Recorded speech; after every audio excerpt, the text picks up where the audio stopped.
It's another episode of the Christian Reeve Podcast, but are you subscribed? If not, make sure to like, share and subscribe. Spread the word about the Christian Reeve Podcast and enjoy this episode. Hello and welcome to another episode of the Christian Reeve Podcast. Today's guest is a podcaster, author, comedian, project manager, and that just names a few of the things that this guy does. His name is Matthew Bok. Welcome to the show, Matthew. How are you doing? I'm doing pretty good. I'm going to give myself a little bit of applause here just to kind of start off. That's brilliant. And I'm not going to do sound clips throughout. I mean, I have it. That's one of the ones that's built into the board that I have. So I just figured I would throw it in there.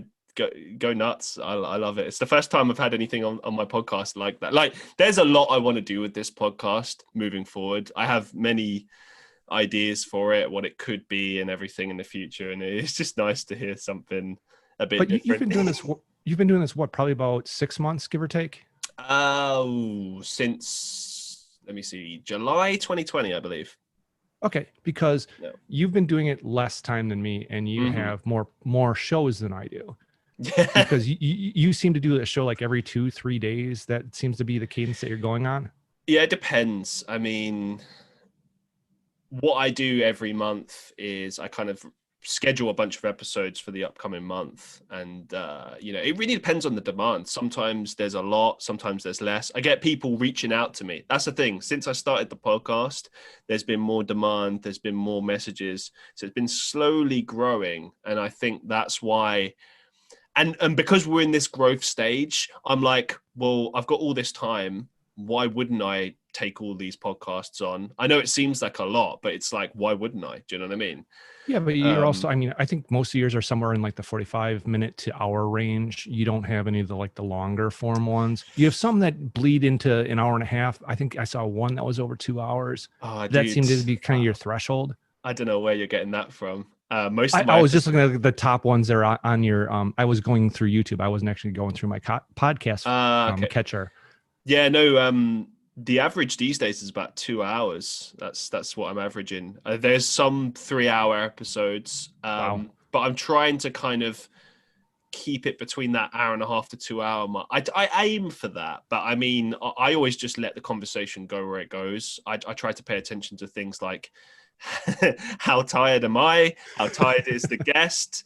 What the time zone difference is. I'm conscientious of how much time my guest actually has, how much time I have, all of these different things. My podcast co-host that I have is a buddy of mine from high school. So I don't care how much I inconvenience him, because, that's his problem. And he's the one that wanted to start it. And you talk about, 90 minutes is kind of that sweet spot that you're looking for. Yeah. When we first started, that was the goal, is we wanted to have somewhere around that, hour 15, hour 30 minutes was going to be what our podcast length was. Our average is 247 and our longest was 445. 4 hours? That's nuts. Yeah, it was our Thanksgiving episode that we did, and we brought on a guest. It was one of only 2 times we've had a guest. Right. And our podcast is about 80s movies. And right, yeah, it's so what's the name of the podcast? It's right up here, Betamax Rewind with Matt and Doug. Betamax Rewind. There you go. Yeah, and it is, I can tell you about kind of how it all came to be. Before I get to that, talking about the Thanksgiving one, is we brought on a guest because it was a Thanksgiving thing. So we did a Thanksgiving themed movie. We did Gremlins. And or maybe that was Christmas. I don't remember. I was pretty drunk by the end of it. But with our guest that we brought on was someone that we had both dated in high school. Oh, right. So it was an interesting podcast. Was it awkward? Sounds really awkward. We're all married and we all live in different cities now, so it's not that big of a deal. But what happened was, obviously we're in COVID still. I'm coming out on the other end. I've gotten my first shot. I'm getting my second shot in a couple of weeks. Hey, same actually. But which one did you get? Pfizer. Yeah, I got Moderna. Do you have any after effects? Anything hurt afterwards? My arm ached for like 2 days, but other than that, it was fine. Yeah, I got it in my non-dominant arm because I play hockey. Yeah, I was like, I need to use my right arm. Then I should just use the one I don't use. The next day, my arm, I could not lift it above my shoulder, And I had a Yeah, hockey same. game the following day, and I'm thinking this might be a problem. But fortunately, I'm terrible at hockey to start with, so it doesn't really make that big of a difference. But in May, once kind of COVID had really started locking everything down, I got a text from my friend. And this is a guy that I go on a yearly canoeing trip to his land up in northern Wisconsin, which is about 10 hours north of here. And I never get texts from this guy. And the only time I ever get texts from him is usually, hey, the camping trip is going to be this weekend, or somebody died. Those are the two reasons I ever get texts from him. And he said, hey, you want to start a podcast? And I'm like, sure. Just tell me where I need to be, what I need to do. I'm in. He said, no. I need you to do all that nerd crap. I don't understand all that stuff. You have to set it all up, do all the work. I just have to show up. So that's how that worked. Okay, and, but I'm guessing that he has something to offer as far as like his presentational skills or something. He's an interesting guy, and we've been friends for so long that we have a great back and forth. We have a very, a good relationship, and we have a good ebb and flow in our conversation. We have a lot of the same history and knowledge and hobbies. Both grew up in the 70s and 80s, both big Star Wars fans, which is why we picked 80s movies as kind of like the genre that we were going to talk about. So this podcast is also about your life kind of growing up in Wisconsin. Sorry. Yes. Yeah, that's right. So yeah, tell us a little bit more about the show. Like, what are the kind of things that you aim for with each show, and what are you really trying to achieve with this podcast? What are the goals? So, you mentioned kind of like my CV or the equivalent, and trying to use some of these British terms. So I apologize when I absolutely get them wrong. Resume. Yeah, exactly. What's the French word? It's curriculum vitae or something, I think. Yes. Yeah. But I just know I've watched enough British television to know it's CV. And I do sometimes use that in conversation at work just to confuse people. But do you? So you guys don't say CV then? You say resume. Resume is what we say. Yeah. Okay. And I'm sorry, I totally forgot. The question was about what the podcast is. So originally it was just going to be about 80s movies, and then we evolved it to be, we have 7 or 8 distinct little segments throughout it. And the first one is just what we call housekeeping. And that is basically going over what we screwed up or what we missed in the last podcast. That's clever. And it's basically a lot of chucking each other under the bus of, you screwed this up, or we couldn't remember this actor's name, or things like that. And then it is just what's going on in your life. And we both are married. We both have kids. My kids are older than his. My wife is older than his. I think he married, like an 18-year-old or something ridiculous like that. And I'm just saying that because I know it'll tweak him a little bit, because his wife is a lot younger than him. And then we have like different drinks every show. So we talk about like what we're drinking, and that actually has become a problem, or at least it was a problem in the last podcast we did, because I, for some reason, thought it was a good idea to drink a fifth and several other things. Oh, you mixed your drinks. Oh yeah. And it was, I haven't been able to listen to the whole thing yet, because at the end of it, it's so bad. Good luck editing that, buddy. Yeah, I'm barely comprehensible as far as. Oh, no. Well, that's the power of editing, though. At least you can edit out anything that goes too far, I suppose. Yeah, and at first it was really like this long, arduous process, because it was trying to take out the silences, trying to take out the ums, the ahs, all that kind of stuff. And I realized that it was taking me 1.5 times whatever the podcast length was to edit it. And when you have a 2-hour podcast, you're sitting at, 5 hours to edit it. And we got to a point where now the only thing we really ever edit out is if we say something stupid, we completely screw up, I play the wrong sound clip, or for potty breaks. That's about it. It's interesting. Like I don't generally tend to edit mine a lot, other than obviously I clip everything up. I have had 1 or 2 instances where I had to remove out a bunch of glitches where like the person that I was interviewing had like bad internet, and it just made it unlistenable.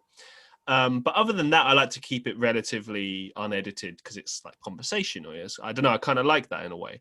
Yeah, it makes it real. It's not manufactured. It is warts and all what actually happened during that conversation. But it's interesting because it's like a different style, isn't it? Because there's a lot of people that do it in, I suppose, as you said, that manufactured way, and it comes across very good. You know, I like that too. I like it when a show has, you know, like yours, for example, it's got segments, it's got these little things here. That makes it enjoyable because I don't know, maybe you look forward to a particular part of that show each time, or you know, you look out for that each time, or whatever the case may be. So yeah, I mean, it's just preference, I suppose, at this stage. Yeah, but the thing that I've found that's pretty cool is, you know, you have an association with things from your childhood. You grew up in a particular era. You remember things through the lens of your childhood. And there's also, I'm sure you watch TV. I'm sure you watch movies, and I'm sure you have not anymore. you have TV in the UK, don't you? Yeah, but it's. I'm sorry. This will sound controversial for anyone from the UK that listens, but I stopped watching TV in like probably the late 2010s because, to be honest, I don't know. It just stopped being good. Like occasionally there'll be a good drama. The BBC puts on some good dramas, usually like period stuff, which is pretty good.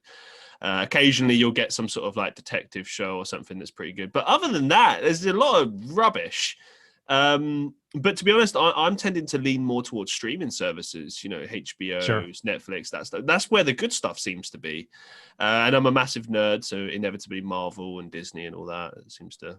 Oh, well, if you're a massive nerd and you're from the UK, I gotta ask the big nerd question for the UK. Are you a Doctor Who fan? I was, yeah. Big time.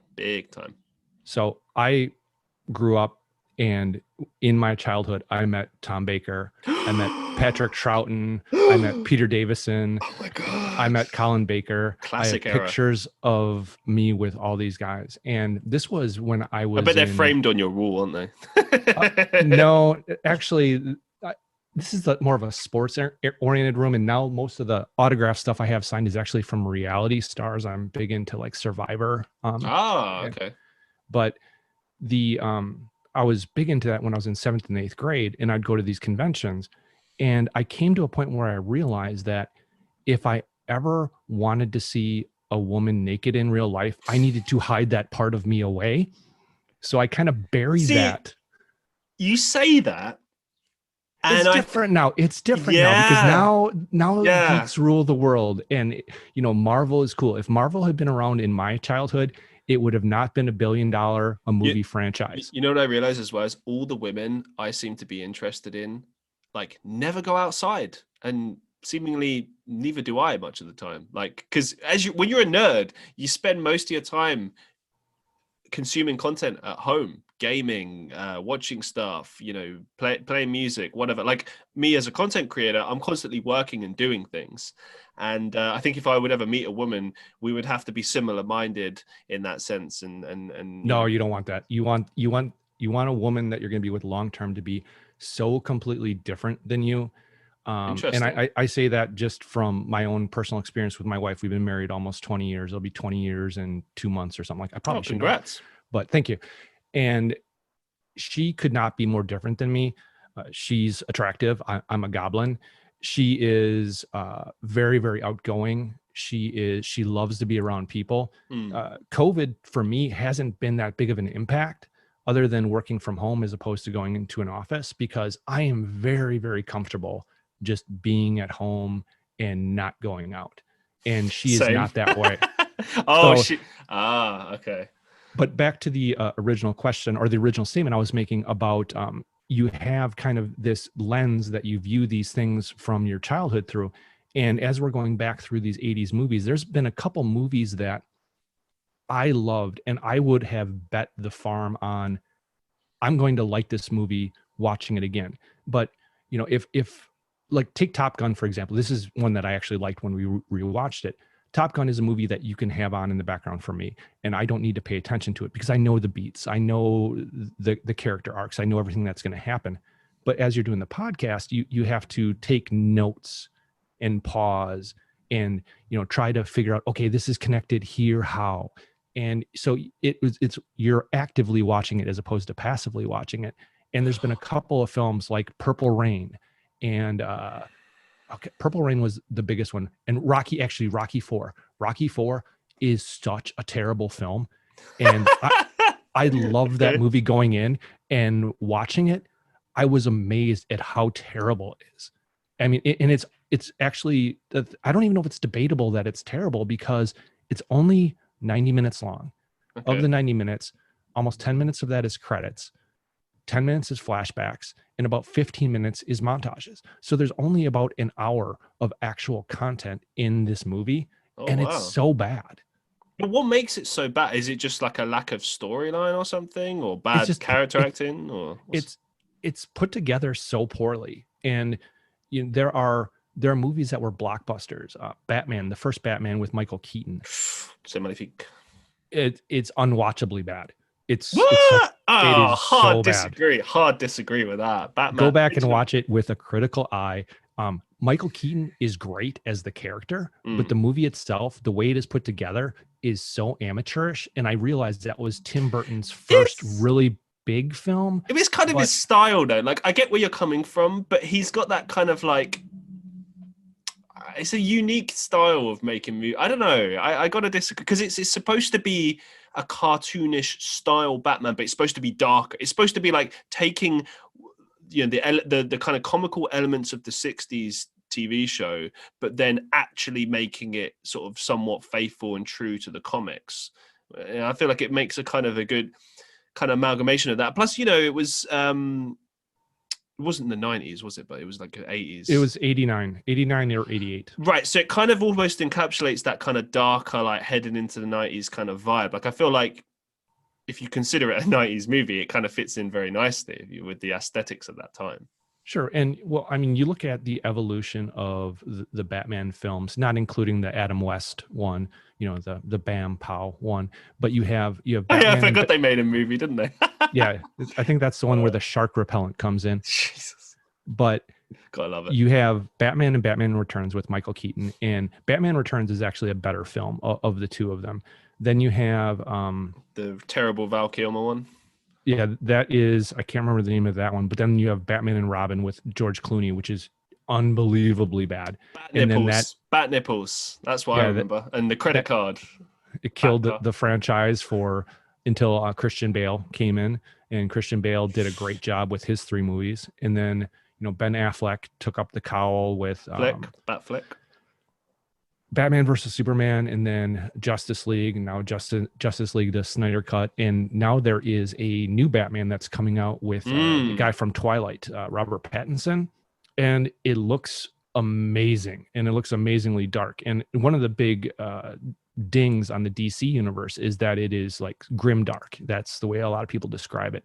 And I don't mind that. Not everything has to be super happy and light. And one of the issues I took with the MCU is you look at a film like The Avengers, and the stakes are not there for most of it. Of course, half of them die in Infinity War, but other than that, they're in no danger. They're fighting the Shield, and not a single one of them has a care in the world, and they're joking around. There's no stakes there. I agree. I have to say, like, I love the Marvel movies and they're fun, but when you look at it like that, like, you never really do feel like there's a genuine threat. I mean, I don't know. I felt like Thanos was a legit bad guy.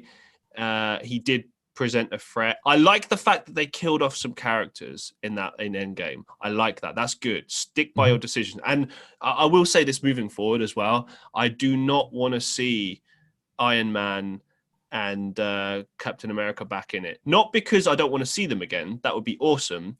But the way that they ended those character arcs, I think, is perfect. And I think if they would do anything with that, it would kind of ruin what they did in Endgame. Do you know what I mean? And I feel like this is a problem that exists in a lot of arcs in I don't know. Yeah, just bringing Spock back in Star Trek 3. Yeah, it's just not necessary to constantly bring characters back. And I understand why it's difficult to kill off a big character, but like sometimes you got to do it. Like they did enough with Iron Man and Captain America and stuff. And I think the only way you can bring those characters back in some way is if they do it via this multiverse thing they're talking about. But then they need to be different characters. Do you know what I mean? So if it's like they do the Captain America thing, they should do like isn't there like a Nazi version in the comics? I seem to recall. And the multiverse opens it up to it's like the mirror universe in Star Trek, where it's different versions, and there's limitless possibilities. And right. I just wonder how much people will accept those alternate versions. And well, they will if the character's different. Like if the Yeah. Tony Stark character, for instance, is drastically different in some way. Like obviously, the Nazi version of Captain America would be just different by nature. Like you would have to play that differently.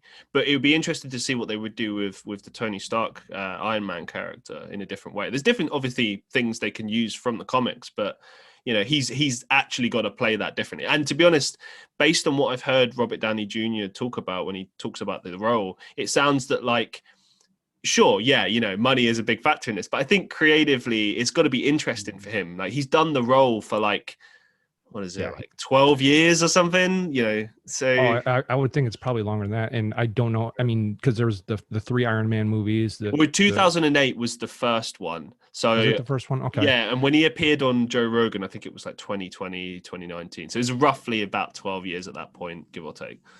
Yeah, I'm shocked with how well the MCU turned out, just because I did not know who Iron Man was going in. I knew who Robert Downey Jr. was, but Iron Man at best was a second tier character. If I had to pick one from that group as someone who's not a huge comic book guy, it would have been Captain America or the Hulk. And obviously they tried to do the Hulk a bunch of different times. Oh, they killed the Hulk. Varying degrees of success. Yeah, they killed the Hulk the first 2 times. And it's weird because it wasn't all that bad. Like I remember watching the 2003 Hulk and I thought it was ambitious, but it just didn't feel like what the Hulk should be. Was that the John Woo one with Eric Bana? Eric Bana, okay. Yeah. Mm-hmm. And then because it was Bana, then Norton, yes. And then So yeah, and this is a lot of what my podcast is just trying to do that pull of the names from what was his name? What yeah, exactly. And it's like I'm Googling here on the side and you hear the little clickety clack of the keyboard. But I actually had in research to get ready for this, as little as I possibly could do and be somewhat prepped, I looked through like the stuff I could find on you. Obviously I saw that you were stalking me on LinkedIn. It's like, is this you? No, that's a different Matthew Bok. There's several of them, and I'm friends with all of them on Facebook. The reason that I did that is because you mentioned that you have a history in TV news, and here's the weird thing. Obviously we'll get to this after you've made your point, but like the other guy that I searched, the other Matthew Bok, also happens to be in TV news. He's a journalist. It's like, what are the chances? Yeah. But you have a quite impressive array of talents on there. You music and acting and modeling and all these different things. I think you have a bunch of monologues that you have as on your YouTube channel, as well as a bunch of musical things. I'm shocked that you do not have some kind of canned intro. I did have one that someone designed for me, but I think the reason I got rid of it was because there was like a copyright claim that I'd receive every time, because there was like one particular loop that was used in it that like, YouTube was like, oh, that's a copyright issue. So I just got rid of it. And then I never really thought about it. Like the only thing I've added recently is a CTA via a video, which I add to the beginning of every podcast, and usually at the end of videos or sometimes at the beginning, which says like, oh, hey, please subscribe if you like this, blah, blah, blah. Sure. But other than that, haven't done like a signature thing. To be honest, I think that has kind of passed. There was a time on YouTube where I think in the sort of the mid 2010s where that was very prevalent and everyone had like an intro, but these days it's kind of annoying. And like with the way that media is these days, if you look at things like TikTok, Instagram Reels, like everyone wants short form content. Even YouTube is doing it via YouTube Shorts. So everything, even your long form content, needs to be to the point. You know, like for instance, if I put a clip up from the podcast and it says, I don't know, let's say it's you answering a question, right? Sure. I can't put too much time at the beginning of the clip before you answer the question, because people will get bored, they'll click off. So it's okay if it's providing context, you know, to you know, where it leads to that. Sure. But if it's just loads, because I've seen this, people do this as clickbait. They'll have like a 10-minute clip, and then the thing is only addressed in like the 7th or 8th minute of the clip, or sometimes it won't even get sort of answered till the very end, and it'll be like a very like brief, like they just mention it for 5 seconds, and that's like, you can't cheat your audience like that, especially these days. Like that kind of punishment of your audience will just put people off. Like, you need to always deliver what you say you're going to deliver. Yeah, I looked for Creative Commons 0 license. It's ones that it's songs that are freely available. You can but use. they're all you don't have to. You have to search. I mean, a lot of it is not great, but I found a theme that I liked that I use for ours, and it's a bar or two. It's not very long, and then we have an intro, and our intro is different every week. Oh, cool. And we have the voice of the podcast, which is just my wife, and it's usually something ripping on the two of us, something that we did last week, and whoever's week it is, because we switch off weeks. It'll be my week to pick a movie, his week to pick a movie, so we switch off, and whoever's week it is, they're the person who writes the intro. And it is welcome to Betamax Rewind, the only podcast that blank. Here are two guys that blank, Matt and Doug. So it's filling in those blanks. That is what we do each week. So like with the actual setup of it though, like you mentioned, like watching, do you watch the movies in real time and review them, or do you watch them beforehand and we watch them beforehand, and right. and it is a lot of, depending on the movie we did this week, honestly, or the movie we're actually doing our podcast tomorrow. It is literally one of the worst movies I've ever seen, easily in the top 5 worst films I ever saw. If I saw it in a theater, I would have walked out. Wow. And it is a film I'd never seen before. It was not my pick. I'd heard of it. You might not even heard of it. It's called Strange Brew. It is a early 80s film. So I'm sure you've heard of Saturday Night Live. Yeah. So Saturday Night Live is based out of New York. There is something that is similar out of Chicago that was called SC TV, Second City TV, and had a lot of people from Canada, and a lot of people who actually came up through Saturday Night Live actually started with Second City and then actually moved in to Saturday Night Live. But it is basically it's a sketch dragged out to 90 minutes.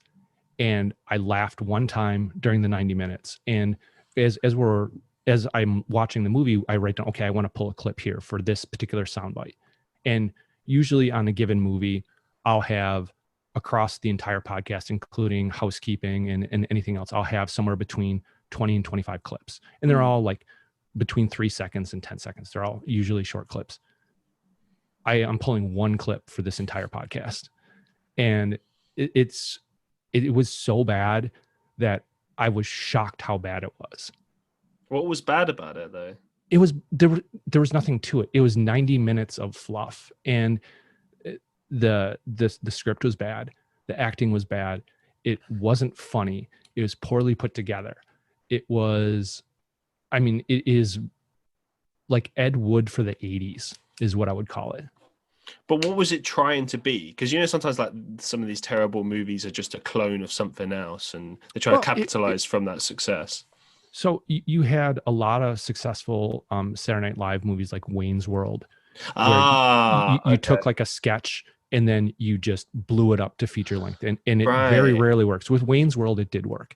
But with this one, I never knew that was a sketch, the original. I didn't know. Oh, yeah. It was a huge deal. It was like one of Dana Carvey's and Mike Myers, like really common ones. They had that. It was probably on Saturday Night Live for a good 5-6 years before they actually did the first movie. Oh, wow. Okay. I never knew that. Fair enough. Yeah, it's same thing. It's like a 30 second, 90 second sketch blown up to a 90-minute movie. And wow, did it not scale. And it is the thing where I'd never purposely pick a film that's bad. I have picked films that are bad in retrospect, not thinking about it. I'd never seen Flashdance before. I figured Flashdance is if you're my age, it's a movie that's well associated with the 80s. So it couldn't be that bad. Terrible film. The Outsiders was not my pick, but is a film I'd never seen before. I believe I read the book. Terrible film, just awful. And then there's other ones. We did Tango and Cash last week. That rings a bell. Sylvester Stallone, Kurt Russell, super cops that are wrongly accused and are put in prison, promptly escape. Stallone movies are hit and miss, though. They really are. Because you get one like Demolition Man, which is like, yeah. And then you get I don't know, sometimes. I would put Tango and Cash in that same kind of Demolition Man box. And is it a good movie? No. But is it a fun movie to watch? Oh, hell yeah. It was entertaining. And that's what it is. I want to be entertained. And you can compartmentalize, or you can look at movies differently. If you are looking at an Oscar bait movie, you want it to be this. But if you're looking at a stupid buddy comedy, it can be that. And the quality can be wildly different, but you can enjoy them both on their own merits based on what they're supposed to be. But like, obviously you mentioned just then, yeah, you can enjoy it for what it is regardless. But like, what, in your opinion, makes a good movie then? Do I walk out entertained? Is there a smile on my face during the film? If I see it in the theater, do I walk out? Is it something that I want to talk about with somebody that I didn't see it with? I'll give you a perfect example of a more recent movie is I went and saw Gone Girl, which this is probably like 3-4 years ago. It's Ben Affleck and I cannot remember the girl's name, but it is a girl fakes her own death and disappears, and Ben Affleck is the husband and he's the main suspect. And I watched it in the theater by myself, and I went home and I told my wife, drop what you're doing, go to the movies now. She's, why? Like, because I want to talk to somebody about this film, and I need to talk to somebody that has seen it. And it wasn't a great film. It was definitely a very good film. It was something that I had no qualm saying, go and watch it now. So I have somebody to talk to about it. It's interesting when you get those movies, because I remember hearing all the hype about Gone Girl, but I never saw it. But I did go and see The Notebook, which obviously there's a lot of jokes about that. Like blokes, it's I've like, never seen that. Ha ha ha! Like you're getting dragged to it by your girlfriend, ha ha. And I got dragged to see it by a girlfriend. But I tell you what, very good movie. Like I was surprised. I thought they did everything right. I mean, generally rom-coms kind of turn me off. They're a bit like, nah. But it wasn't really a rom-com, was it? It was more like just a drama, romantic drama or whatever. But great story, very compelling, and good acting too. I don't know. I thought it was good. Yeah, actually, the film I've probably seen the most, at least for total amount of time. So maybe not individual watchings based on, because some movies are 90 minutes, some are 3 hours and 30 minutes, is outside the Star Wars movies, because those, I don't think anything can touch those for me, is Titanic. I've probably seen Titanic at least 60-70 times. Love that film. And part of it is I was a big Titanic buff when I was a kid. I remember when I was younger, this shows how young I am, what I wanted to do when I grew up is I wanted to be the guy who found the Titanic. And I remember I was out cutting the grass, and my dad came out and he said, "Hey, I need to show you something in the newspaper." And this is odd. I'm 14 years old or whatever. My dad showed me the newspaper. This is very weird. What did I do? But I go inside, and it was this really small blurb about how Ballard had found the Titanic. And I was just like, bleep word. What am I going to do with my life now? And it was a film that Cameron took so much care in the details with the building the almost full scale model of the ship, and just watching parts of it. It was just so cool for me for that. And plus the fact that he actually took several trips down to the actual wreck to film footage, which he probably really did not need to do. All that stuff could have been faked, but it's just it was a film that had a little bit of something for everybody, because it had the romance part to it, and that drew in this audience, and it had the action part and it drew in this audience. And it almost is two films, because the iceberg is kind of the delineation point. When the ship hits the iceberg, it changes from this romance of star-crossed lovers, one from this class, one from this class, to just a straight action film, almost like a Full Metal Jacket. Have you ever seen Full Metal Jacket? Where Full Metal Jacket, very much two films. You have the boot camp part, and you have the part in Vietnam. On their own, they completely stand as distinct things, and it is almost just two movies. But I love that movie, and actually my podcast host gives me so much garbage about that, the fact that I really like that film. So it shows I have a heart, I guess. Yeah, I don't know, man. I kind of felt like Titanic was a bit overrated, personally. I mean, you know, there was some clever stuff in there and whatnot, but like, man, did they go on and on and on about that movie. I mean, Jesus, I was a kid when that came out, and I got sick of that. I mean, and as a kid, you don't generally care, but like, I was so sick and tired of people going, oh, this movie's amazing. It's the greatest movie ever made. I heard people say that. And as I got older and I acquired some sort of taste in movies and stuff, like, I'm not saying it's a bad movie. Sure. I'm saying I don't believe the hype. I don't think it meets the hype. I think it's an okay movie. You know, did it deserve Oscars? Maybe yes. There was some tough no. competition that year, because LA Confidential was one of the other major ones. That I think for visuals and soundtrack, absolutely. Definitely. But for the actual story, do you know?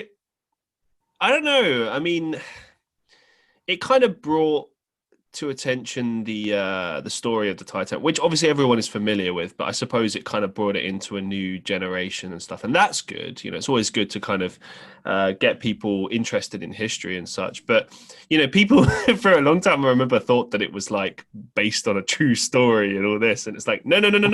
It's, where's Jack's grave? I want to go. Yeah, stuff like that. It's like, come on, guys. Like, but how are you supposed to know if they don't spell it out for you? That's the thing. People don't always realize that unless it's really obvious.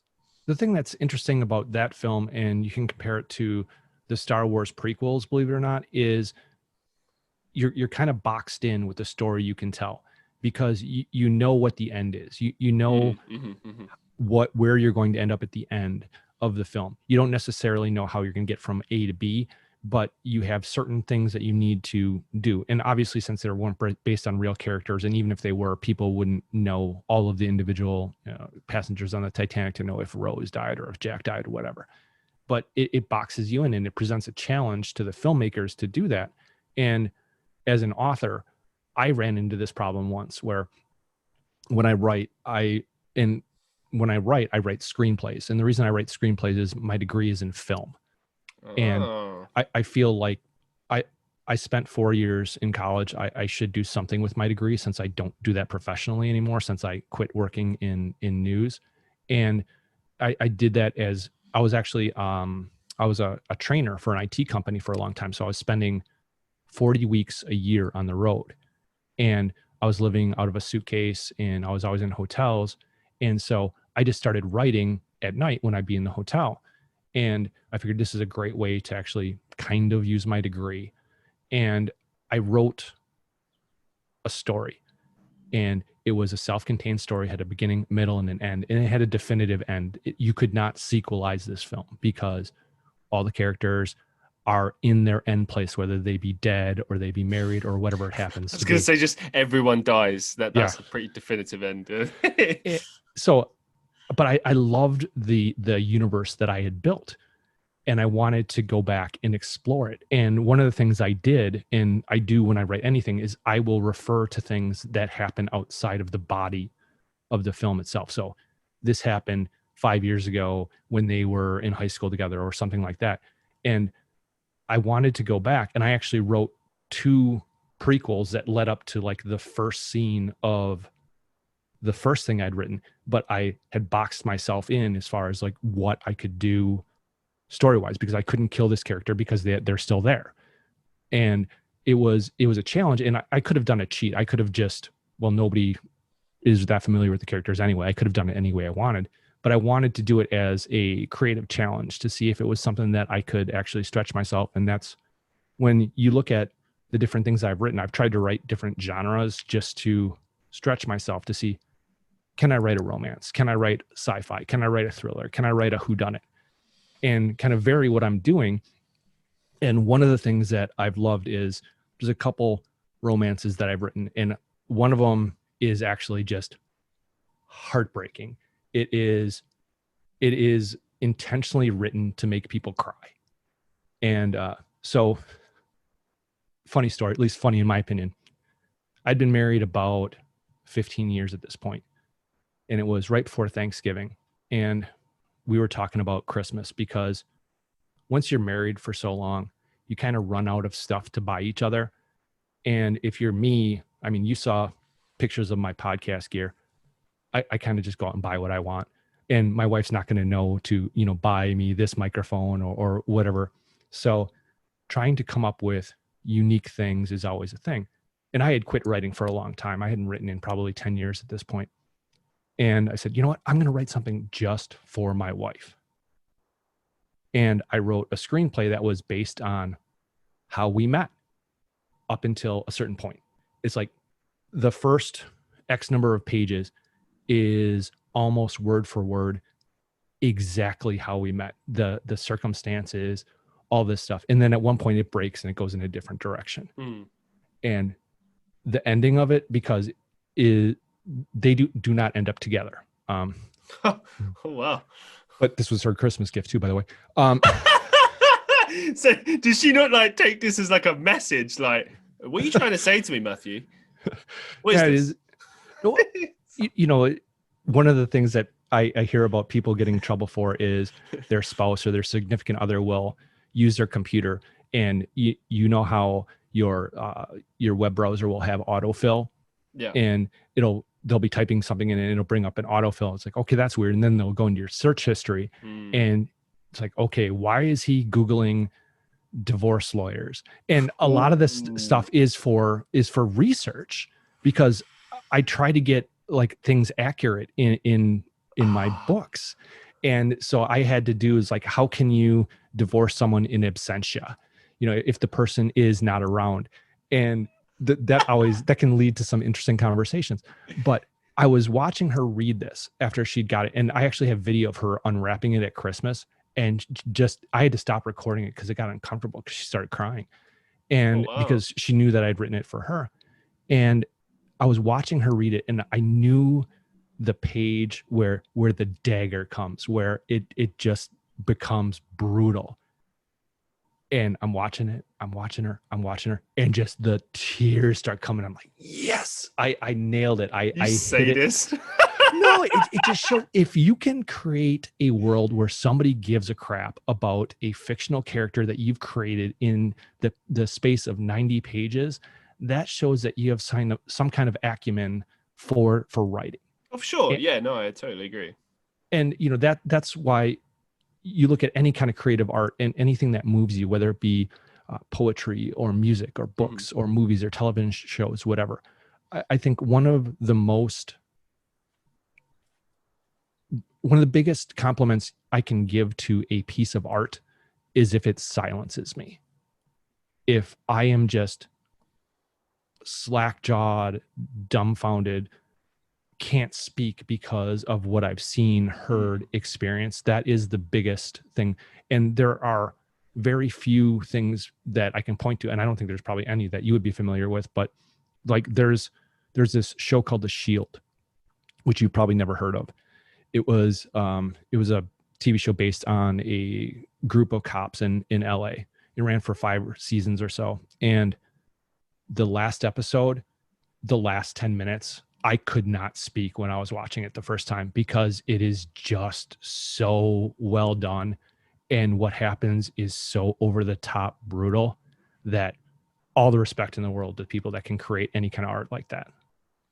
Yeah, it's funny how that sometimes hits you as well. I remember watching the first RoboCop, the 80s one, for the very first time. Sure. And that beginning part, like, I know it's an integral part of the story and everything, and it's, you know, it's the plot device and whatnot, but it's like, it's so brutal. Like, I've seen bad guys before, you know, kill a guy, mutilate him, whatever, but this was literally, it was like, I think the cool thing about it was that it was like, instead of them just having a disdain for cops and kind of punishing the cop, they literally tortured this guy for fun and then walk away and leave him for dead. But it's like real torture. And I think that serves, like I said, as a really great plot device for him sort of getting revenge. But because he's like, you know, RoboCop, now he's devoid of emotion and stuff. So it's like, he's just going to destroy them. And he's going to be like totally just stone-faced, emotionless while he does it, which is going to be terrifying for the villains. But yeah, just completely agree. Awesome stuff, man. Awesome stuff. But you had mentioned about how I worked in news, and do you have Amway there? Amway? Amway is, and I need to be careful how I say this. Amway or Amway? Amway, AMWAY. No, I've heard of that though. Amway. It is a multi-market level program, basically. So pyramid scheme? I did not say that. That's what they are. They're pyramids. I mean, you can't say for legal reasons, I guess, right? They have been called that by some people. Right. Okay. So when you're looking for a job, and this is very common in the U.S., at least it used to be, is you will look at job things and you will go for an interview to some place, and they'll blah, blah, blah, blah, blah. And it's like, hey, I want to talk to you about Amway. And then at that point you just say, I'm out. Or timeshares. Right. There's this big thing in the US with timeshares where the thing to get you to go listen to a timeshare pitch is they will give you a free set of luggage or an iPad or something like that. When I had sent a thing to you, my initial thing that I had as a thing that I was passionate about was kind of my Amway bait and switch, in that it's not that I wasn't passionate about it, because I am, but of all the things I would love to talk about, it is probably the lowest, but I thought it was the one that would have the highest, Q rating for you as far as, okay, this is kind of interesting. But let me give you. Well, before you continue, I will just say, because I think this is an important thing for everyone to hear, both listeners to the show, people maybe in the future that want to appear on this show. I don't actually have like a sort of a set thing that I'm looking for as far as like a guest is concerned or a topic. Like, sure, sometimes when you hear a topic, you're like, oh yeah, you can imagine already what you're going to talk about. But you'd be surprised, like every single time I have a guest on this show, they surprise me. You know, either it'll be something that we talk about, you know, as you can see, like, you know, I've got a style where I ad-lib a lot of questions, you know, it's not just me looking at all these notes I got here. I cannot understand what you possibly could have for that many notes. I'm not that interesting. But see, that's where you're wrong. Every human being knows something that you do not know, and has a story or has a bunch of stories. It's true. All you have to do is get someone, you know, talking about stuff they're passionate about, or show a genuine interest. Like, I think if this podcast has taught me nothing else, it's helped me to be a better conversationalist, because now I just focus on asking questions and then just keep prodding and poking and seeing where the conversation goes. Obviously within reason, you know, you have to be respectful and stuff. But yeah, I just wanted to say that, like, I'm up for anything really. I just love to have conversations and learn about life, people, and things. So yeah, anything is on the table as far as I'm concerned. So, you know, and this is kind of interesting for me because I have a son who is 18 and he just selected the college that he's going to. Congrats. And thank you. Yeah, he just handed me a bill for $100,000. Thank you very much. Thanks, Dad. Yeah. Well, fortunately, you know, we have like savings plans so it's not like that's all out of pocket, but it's still not a cheap thing. And I can't believe it's so expensive in the US. Like, don't get me wrong, it's expensive here too, but like, it just seems crazy in the States how expensive it is there. I do never understand that. Yeah. And actually, before I get into that, I got to ask this because this is something I don't understand. And if you have US based people that listen, I guarantee they don't understand this either. How does the education system work in the UK? Because in the US, you have kindergarten, then you have like 1 through 5, which is generally your elementary school, then 6 through 8, which is your middle school, and then 9 through 12, which is your high school. And then you can go on to college or trade school or not. And I know in the UK, it doesn't work that way because you have college and university mean different things to you than it means to me. Yeah. The only difference, and we're unique because Europe essentially does it the same as the American system as well. England is unique, or the UK is unique in the sense that what we do is we still have the kindergarten, we call it nursery, and it lasts about a year or something. And then we have what we call infant school, which I'll do it by ages. That's the easiest way to explain. Sure. So infant school is between the ages of about 4 or 5 all the way up to 11. And then from the ages of 11 until 16 is high school.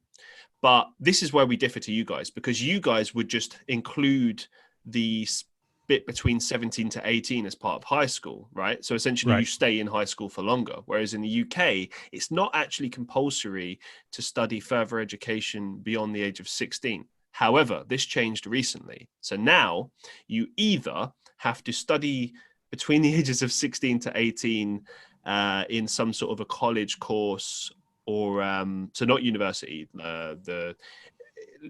college, or what we call sixth form, which is where instead of going to a college, you go to this extended education at your school or a different school.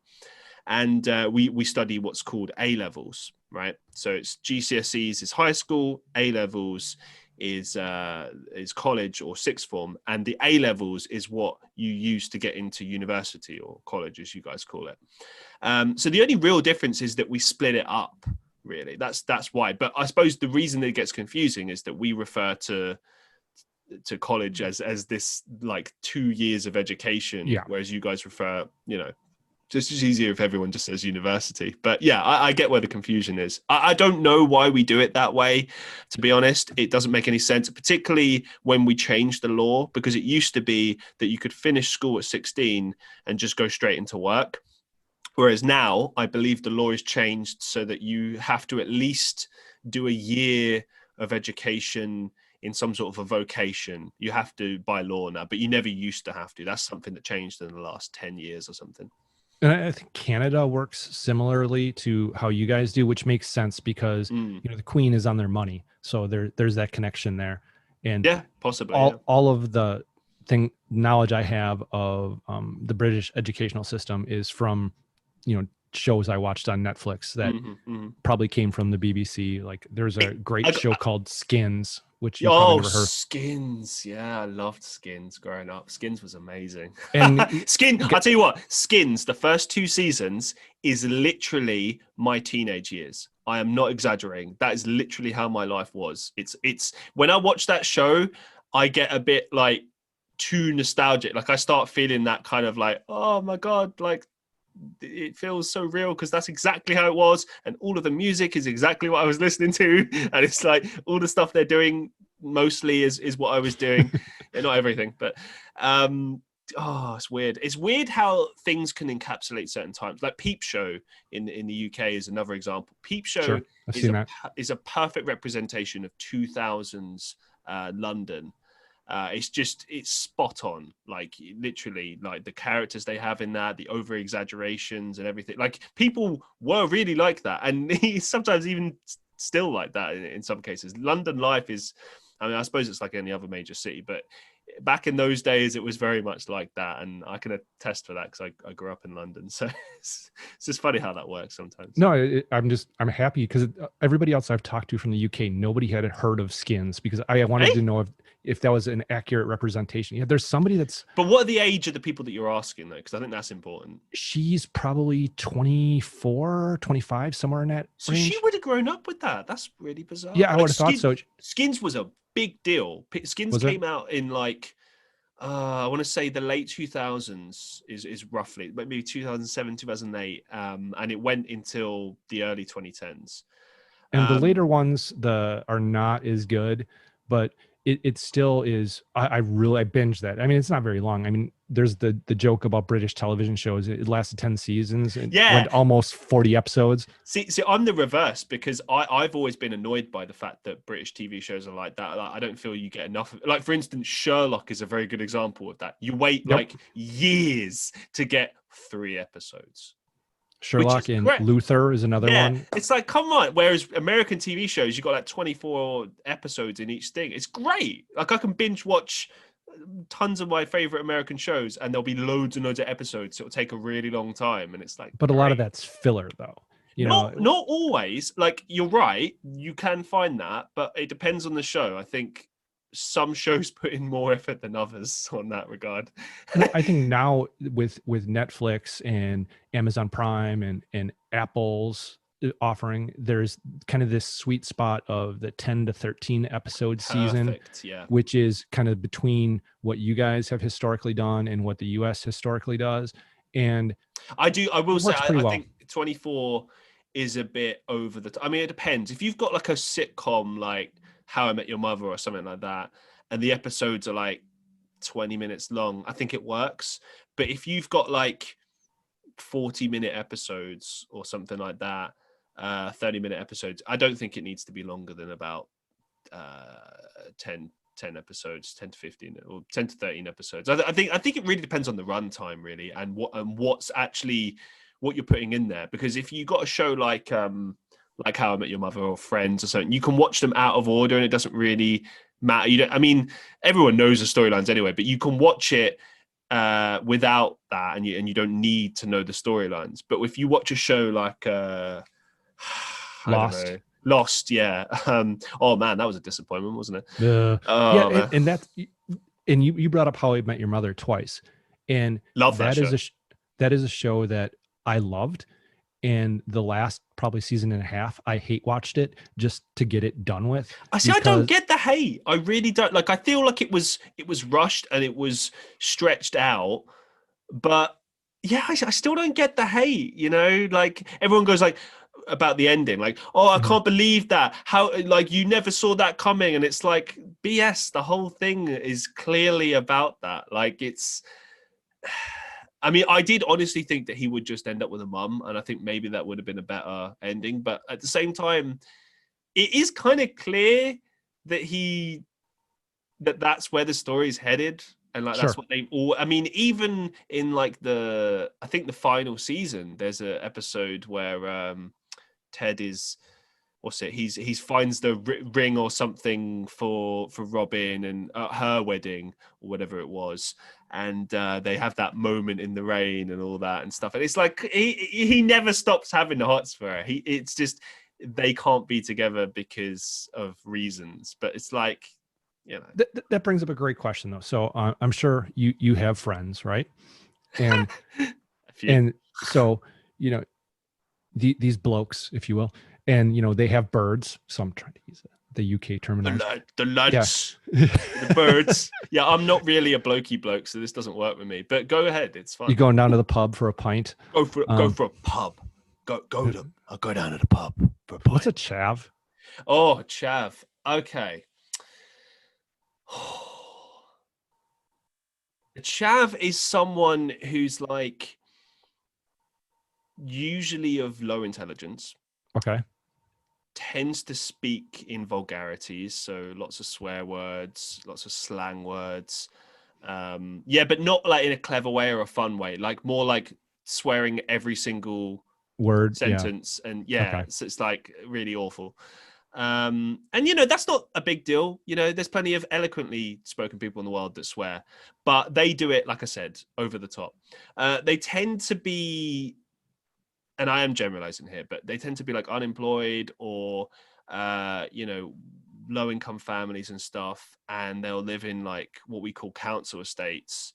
Sure. Familiar with that. Yeah. These really horribly built estates that they decided to build, which I'll never understand why they build them. Because here's the thing, and I've said this to a lot of my friends over the years, the surroundings that you build for people will actually have an impact on how they think, feel, and live. Oh, sure. If you build terrible surroundings for them, then that will affect their mentality, right? But anyway, so a lot of it is to do with that, with the mindset and stuff. But some of it is visual. You know, they don't tend to wear very nice clothes. It's all like tracksuits and stuff like that, which again, it's a choice thing. You know, I don't think everything should be about the way you dress, but like it tends to be, they don't tend to take very good care of themselves. And the thing about chavs I mean, there's less and less of them these days, but like they do still exist, and they often will sort of like hang around in groups, usually on like street corners outside what we call off licenses. So I guess liquor stores for you Americans, but they don't only sell liquor. They sort of sell like, it's like a convenience store. That's what, like a bodega or something like that. Yeah, but they're like always open. Mm-hmm. So they'll like hang outside those at night. They'll rob people. They'll kind of make people feel uncomfortable.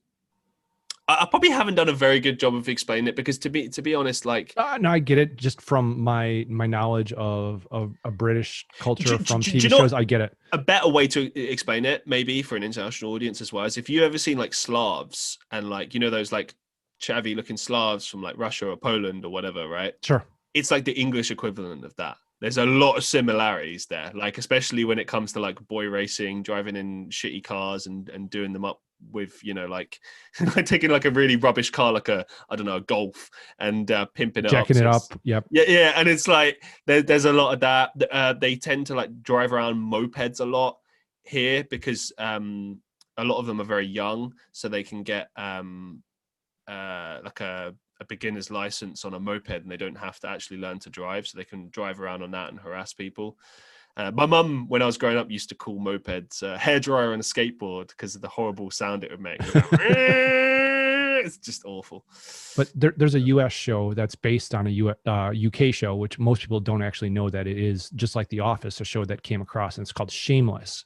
Oh yeah, didn't the American one it ended do well?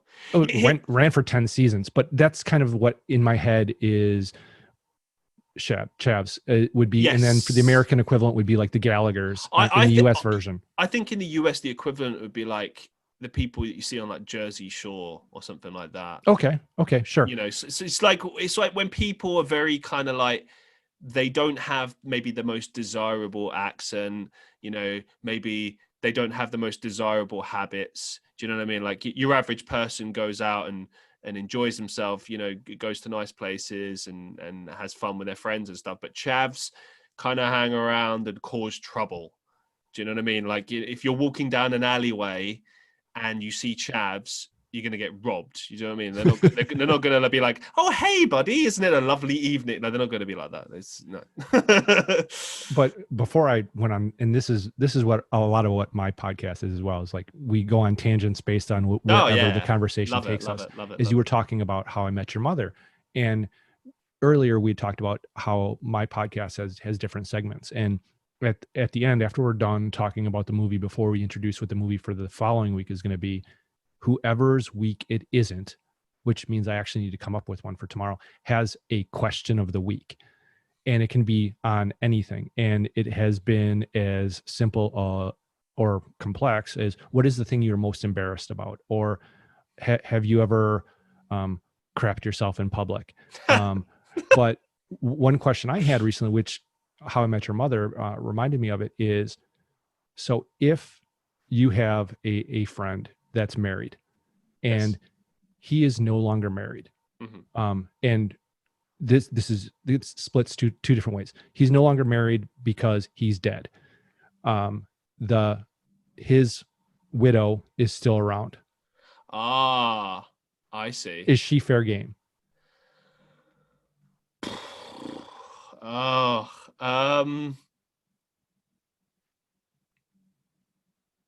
I would say after like a very long time, maybe, but like I'm talking like a couple of years, something like that. Like, do you know what I mean? Like out of respect for your body, sure. Your body is. Yeah. But do you know? I know people will be like, "Oh no, you can't do that." You know, it's about bros and stuff. But like, you got to look at it like your buddy, your best friend, right? If they've died, they would want their wife, now widow, to be happy. And if Right. you're truly their best friend and they love you like a brother or whatever, Sure. the idea of you being with them would make them happy, I would think. That's how I would rationalize it in my head. Yeah. What now? The other part of it is he's not dead. They just got divorced.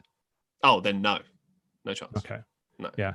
And this led, and the funny thing is my wife listens to the podcast. I think part of it is just to check up on me.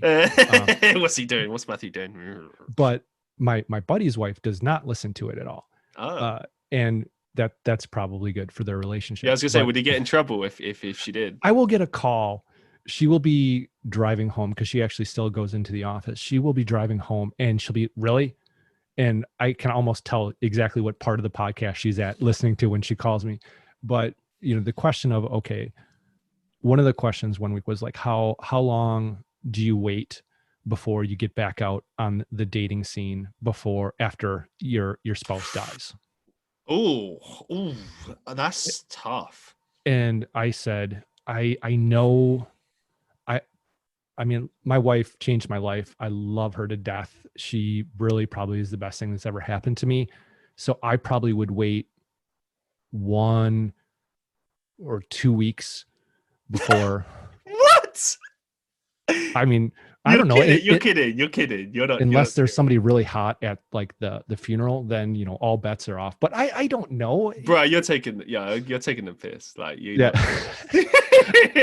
I mean, I don't know, because I can separate it, and it would be a thing where we have this thing in the US. It's called a slump buster.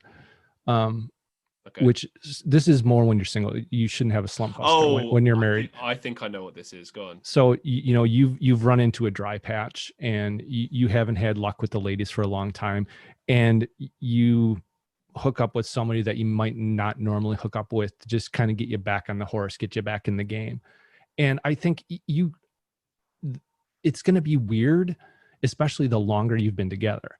I mean, when you look at someone that has been your partner for 20 years, when you think about anything, that's going to be so weird. And you also get so, people evolve. I am not the person I was when I first got married. I have less hair. I'm fatter than I was, but besides that, just personality evolves as well.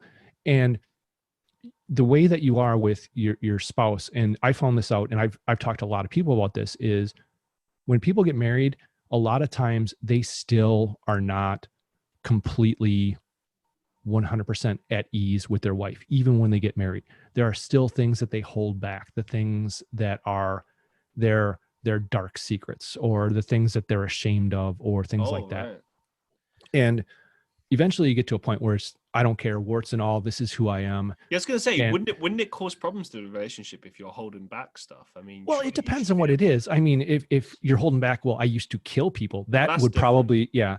But, and actually I do know somebody that happened to. They had their first husband actually was a serial killer, and they found out after, like, years later. Was he in witness protection or something? No, he had actually killed people before they got married.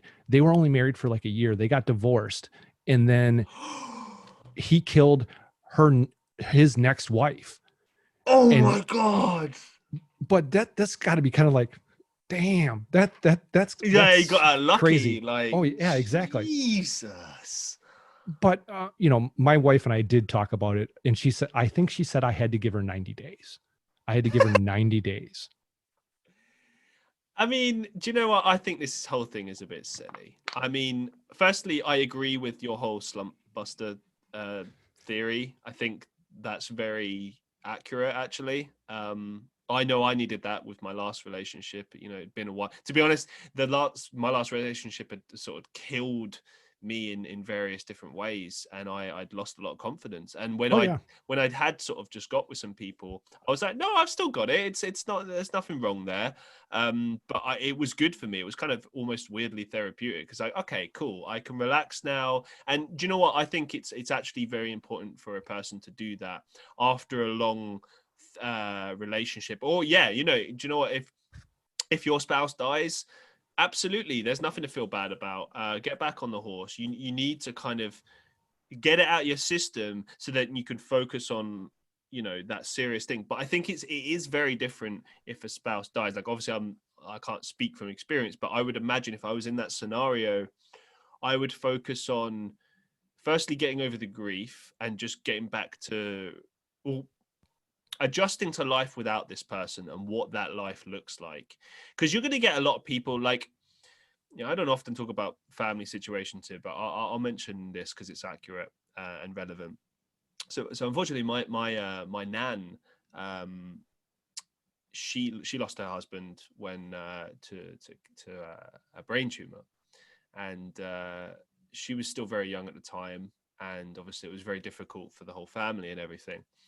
And as I understand, she then started dating my granddad now, or step granddad, if you want to call it that. I've only ever known him as granddad, so yeah. Sure. But yeah, my granddad now, I believe about a year afterwards.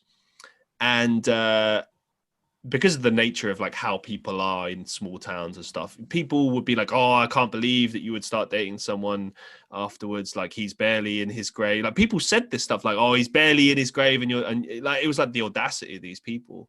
But it obviously made her feel very bad because it's like, it's I suppose some people view that as recent, but like, what's she supposed to do? Is she supposed to live the rest of her life alone and miserable? Be a like spinster, yeah. Do you know what? Like, I don't agree with that. I think if something comes along, go for it, take it. Especially ladies. Do you know what? It's a lot harder for a lady who's in her 30s, 40s, 50s and has lost a man. And do you know what I mean? Because in the eyes of other men, maybe she's not as attractive. Maybe she, it's not as attractive to have a widow or someone with kids, or do you know what I mean? Like, and that's silly. It shouldn't be that way, but it can be that way. So if you get male interest, go for it. Absolutely go for it. You got nothing to feel bad about, as long as you feel right and it's not being rushed and it feels like it's the right time and everything like that. Just go for it. That's what I say. Absolutely. I agree. And we actually, and this probably sounds weird, but we talk to our kids about this because we have had, deaths in the family and stuff like that. And it makes you think about your own mortality a little bit. But we at dinner, proper dinner conversation, said, just so you know, if I die, your mother will get remarried, and that is fine. And I don't want you to hold that against her because I want her to be happy. And enjoy your pizza. So yeah, no, fair enough. Yeah, that makes sense. And then it raised the question, well, will I get married again? It's like, no, I will never get married again. There's no way. I get where you're coming from on that. Yeah. Do you know, and since we're talking about it as well, I want to bring up another thing that's relevant. There's a show by Ricky Gervais that's out at the moment called Afterlife. They're actually hyping up for the 3rd season. And funnily enough, this actually happens. His wife passes away, and the whole story teaches about, dealing with that, trying to stop himself from basically committing suicide. Killing himself, sure. Yeah, and it's obviously, the title is a play on words. It's double entendre. It's, life afterwards. What is life afterwards when your significant other passes away? And so the whole 1st and 2nd season is that journey of trying to find purpose, trying to find what is that life after her. And it's only at the very end of the 2nd season that he eventually sort of decides to date this person, or rather they decide to date him based on his terms. But his terms are very not a lot of people would really agree to that. He's basically saying, I just want it to be how it is right now, where we're just chatting and it's nice and there's no commitment. Like, he's not giving her anything. He's not promising her anything, which to most women is not really in any way desirable, or a man that will not commit in any shape or form. But at the same time, he's lost his wife, and it's like, you got to be compassionate to that, and you got to be understanding. And I suppose the whole theory behind it is she starts to date him, she agrees to those terms because maybe eventually one day he won't be that way and he'll ease up, and maybe he'll be able to have a proper relationship with her. Yeah. And what is the general consensus on Gervais over there?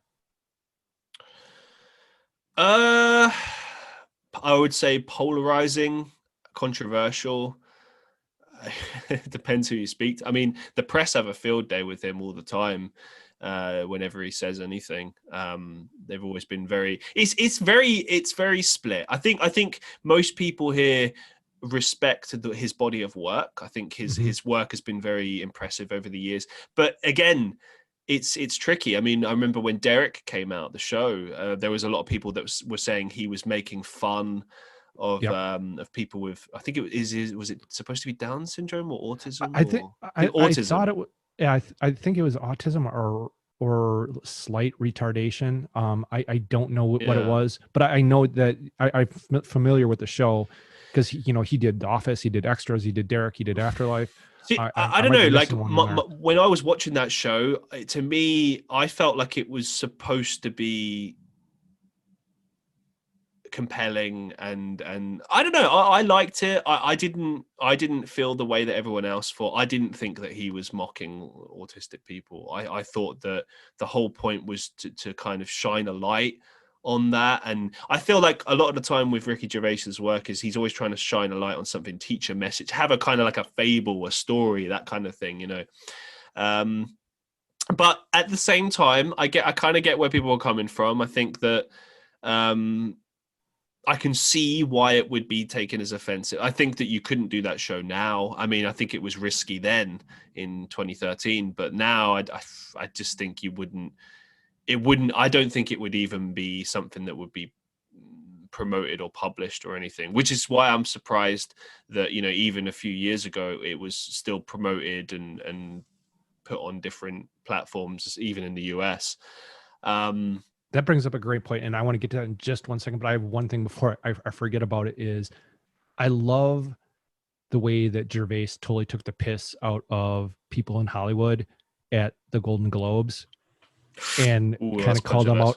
Oh, it was Oscars, wasn't it? Oscars. No, it was either, I think it was Golden Globes. It was definitely not the Oscars, but it was the one they drank at, which I think is the Golden Globes. Okay. And he was calling them out about Weinstein and their associations with him, and it's great because it is the thing that nobody will talk about is all these people that are sitting on their moral high horse about stuff, and then they just whitewash stuff away and say, oh, I never had an association with him. It's like, no, you worked with this guy for 20 years and there's no way you did not know that.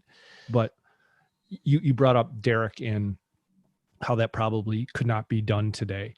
And this is where you kind of dance into a little bit of a delicate area. Is there is a lot of going back and removing things from the cultural library, if you will. And I saw it in a thing that I didn't expect to see it with. Is I was watching something on HBO Max, and when you get done watching something, it gives you like recommendations of other things that you might want to watch. And I don't know if you've ever heard of the movie Bad Lieutenant with Harvey Keitel. It's okay. It's not a great movie, but it's got one great scene. It's got this one great scene that is just so crazy. So I'm not going to watch the whole movie. I just want to watch this 1 5-minute scene. And I go and I find the scene and I'm watching it. And the scene ends. It's like, what? Wait, no. This, so then, okay, is this at a different part? And then I have to go into storage and I find my DVDs and I pull out the DVD for Bad Lieutenant and I put it in my PlayStation and I'm watching it, and I go to that scene. They cut off a 90-second part of this scene because it went too far. And this is a movie from the mid 80s that they went back and they edited a part out of for HBO Now or whatever their streaming service is called. And you've seen it with Gone with the Wind, either removing it, then putting a thing on the front end of it. It's happened. It's happened with WWE recently. WWE has sold the rights to use their sort of library to Peacock, a provider in the US. As I understand, like the rest of the world still has the WWE network, but in the US it's with Peacock, and Peacock basically been going back through all sorts of stuff and have been changing it. So, for example, Great Kamala, I think is one of them. Yeah, there's a match where Roddy Piper, Rowdy Roddy Piper, faced off against.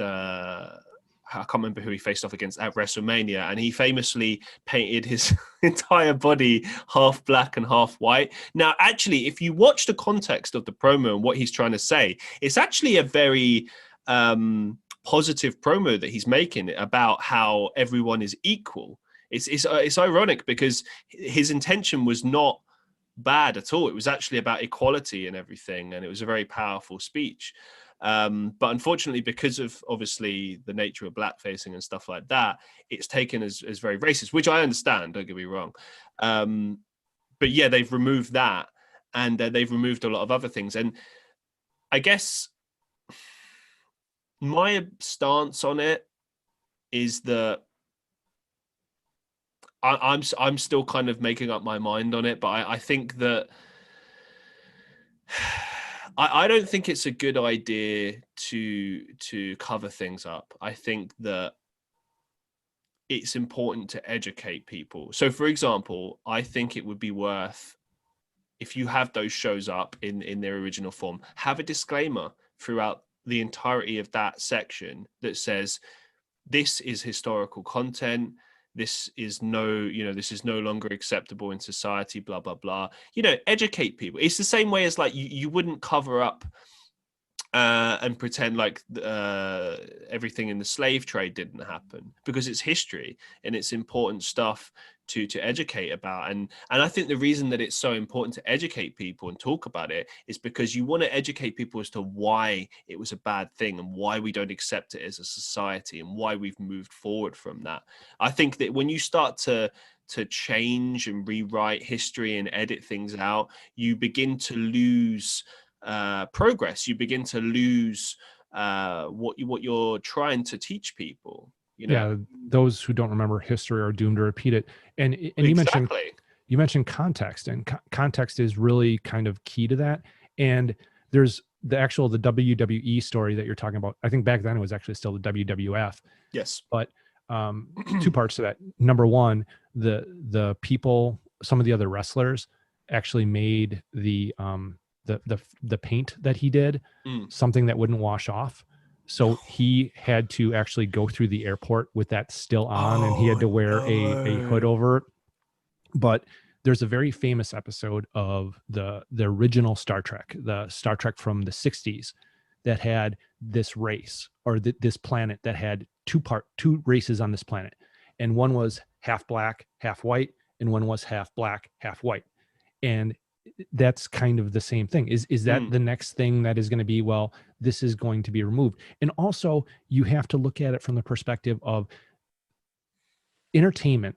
No matter what the entertainment is a product of the time and the societal norms of when it was created. And people need to be able to contextualize how to consume content. And I know we live in a very YouTube, you're a perfect example of this world where, people want to consume their things in little 5-minute, 10-minute seconds, 10-second sound bites. But you go back and you risk showing the progress that has been made. One of the things that I've seen over and over and over again online on message boards and stuff is how society has gotten so much worse because of this, and this.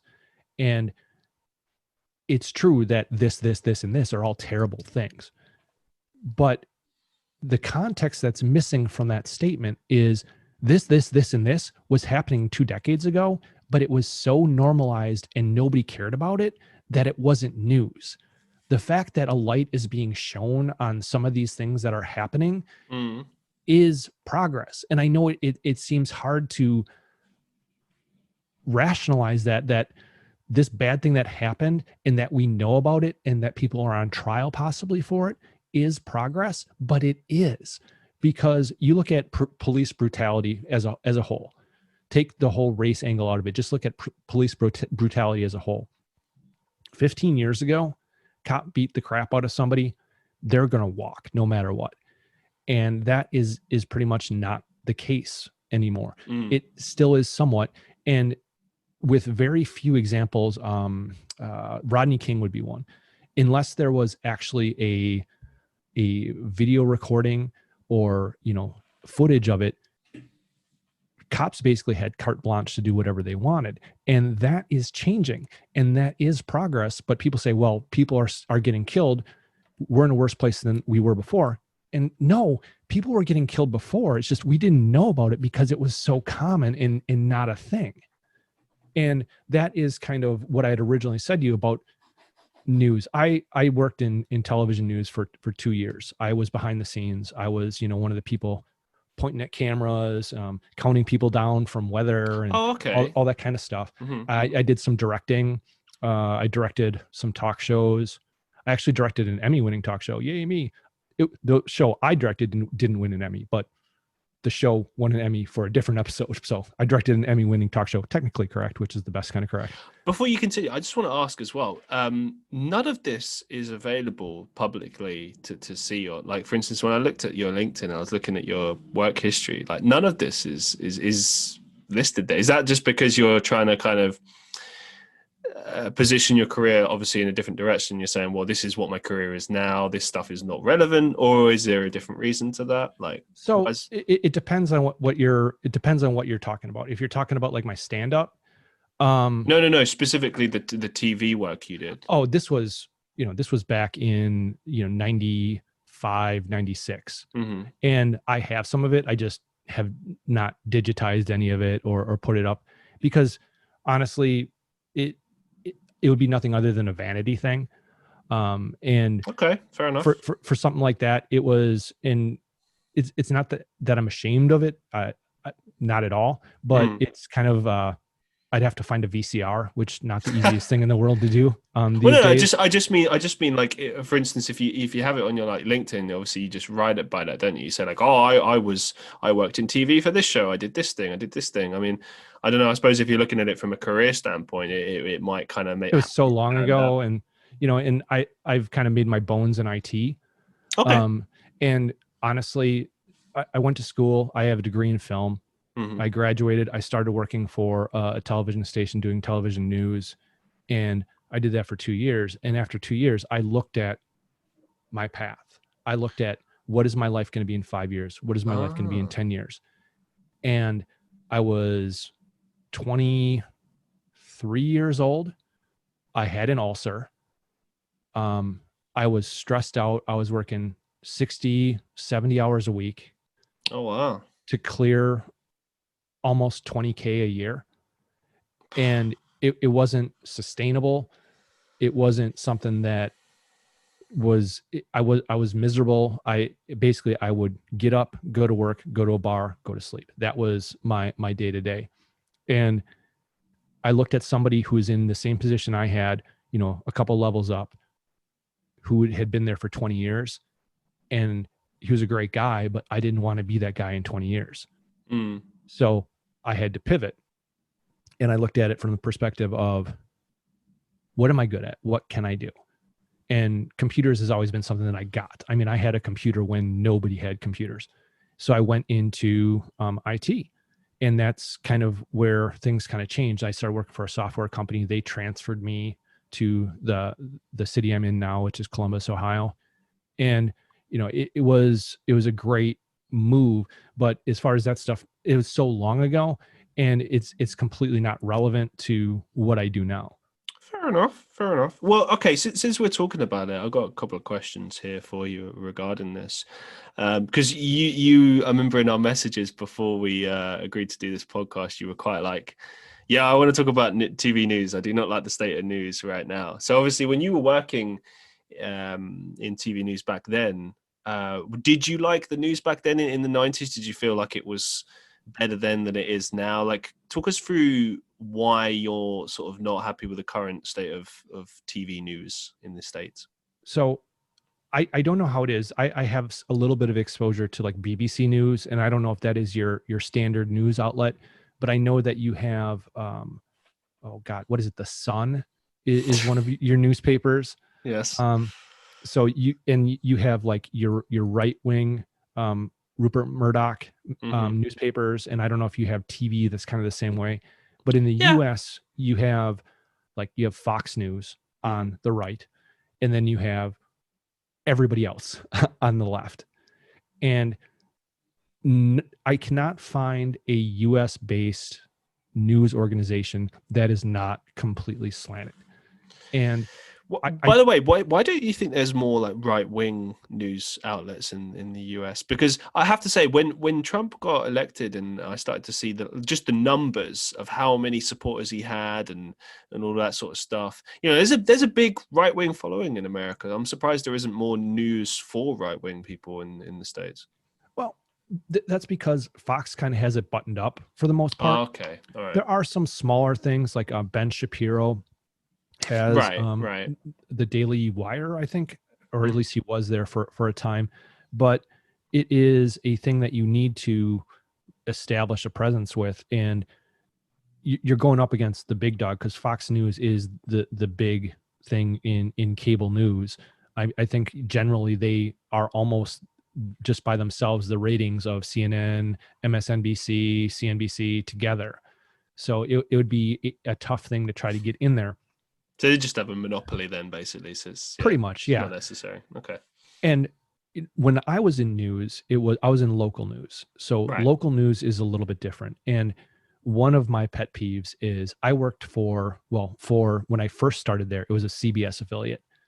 So back then it was CBS, ABC, NBC, and Fox. And then Fox had just started as a broadcast network. And then Fox actually bought the station that I worked for. Oh. So I worked for a Fox affiliate. I did not work for Fox News. I worked for news at a Fox station, which is not the same thing. But did it change things drastically when that happened? No, not at all. Honestly, other than they went from doing the news for 30 minutes here, 30 minutes here, 30 minutes here, to doing it 2 hours here, 2 hours here, 2 hours here, because Fox did not have the primetime lineup. They didn't have it every day. They didn't have the number of hours. So at that time in the central time zone where I lived, it was the evening news was at 10 o'clock because NBC, CBS, and ABC ran their primetime programming until 10 o'clock. Fox only ran until 9. So local affiliates did a 9 o'clock to a 10 o'clock news and then a 10 o'clock to 10:30 news. But it was interesting. Anytime you work someplace, when you see behind the scenes and you learn how the sausage is made, it changes your perspective on things a little bit. Yeah, I wanted to ask you a little bit about that, actually. Were there any things that you noticed while working in TV news that were maybe like unprofessional, illegal, unacceptable, maybe just something that the average person might not expect? Illegal, no. And I don't say that just because I don't want to be sued. I say that because it's honestly true. Unprofessional? Oh, absolutely. Go on, give us some examples. Gallows humor. Gallows humor. I don't know if that's a phrase that you guys. Not too dark sure. Humor. Humor based on like really terrible things. So, like, okay, for example, if an anchor is between, I don't know, let's say commercials are on, and they say something dark to their co-anchor, is that kind of what you mean? Or so, okay, I'll give you an example. So,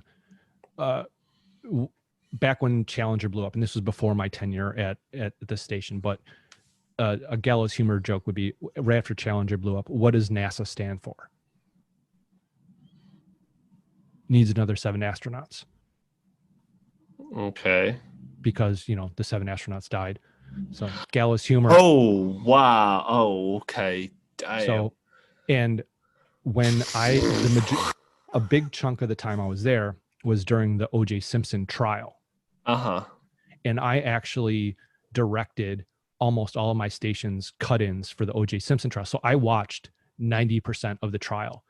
And we actually had the courtroom feed, the unedited feed from LA. So we saw like all the evidence photos and like all of the grisly crap. Oh, wow.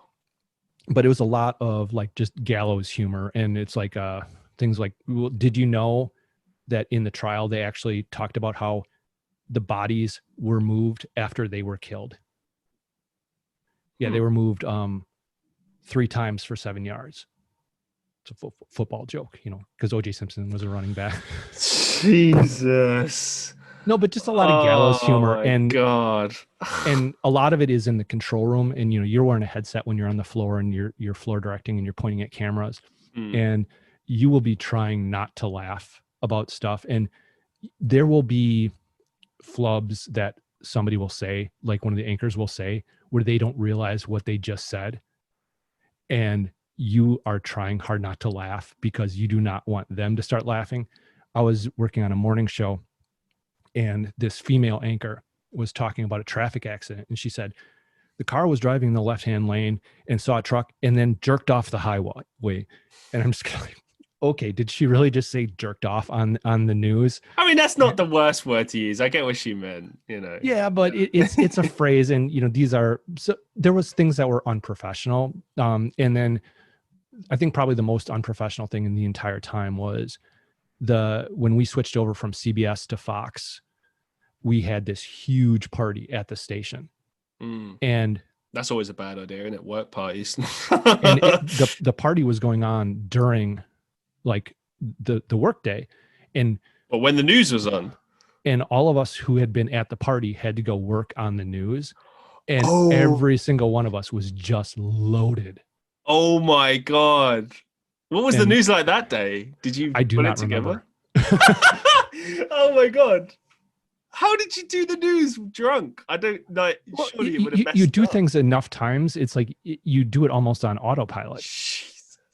I mean, I've edited many a podcast. Hold on, were the anchors drunk? Oh, yeah. Yeah. So they had to do the evening news drunk off their face? Yep. Yeah.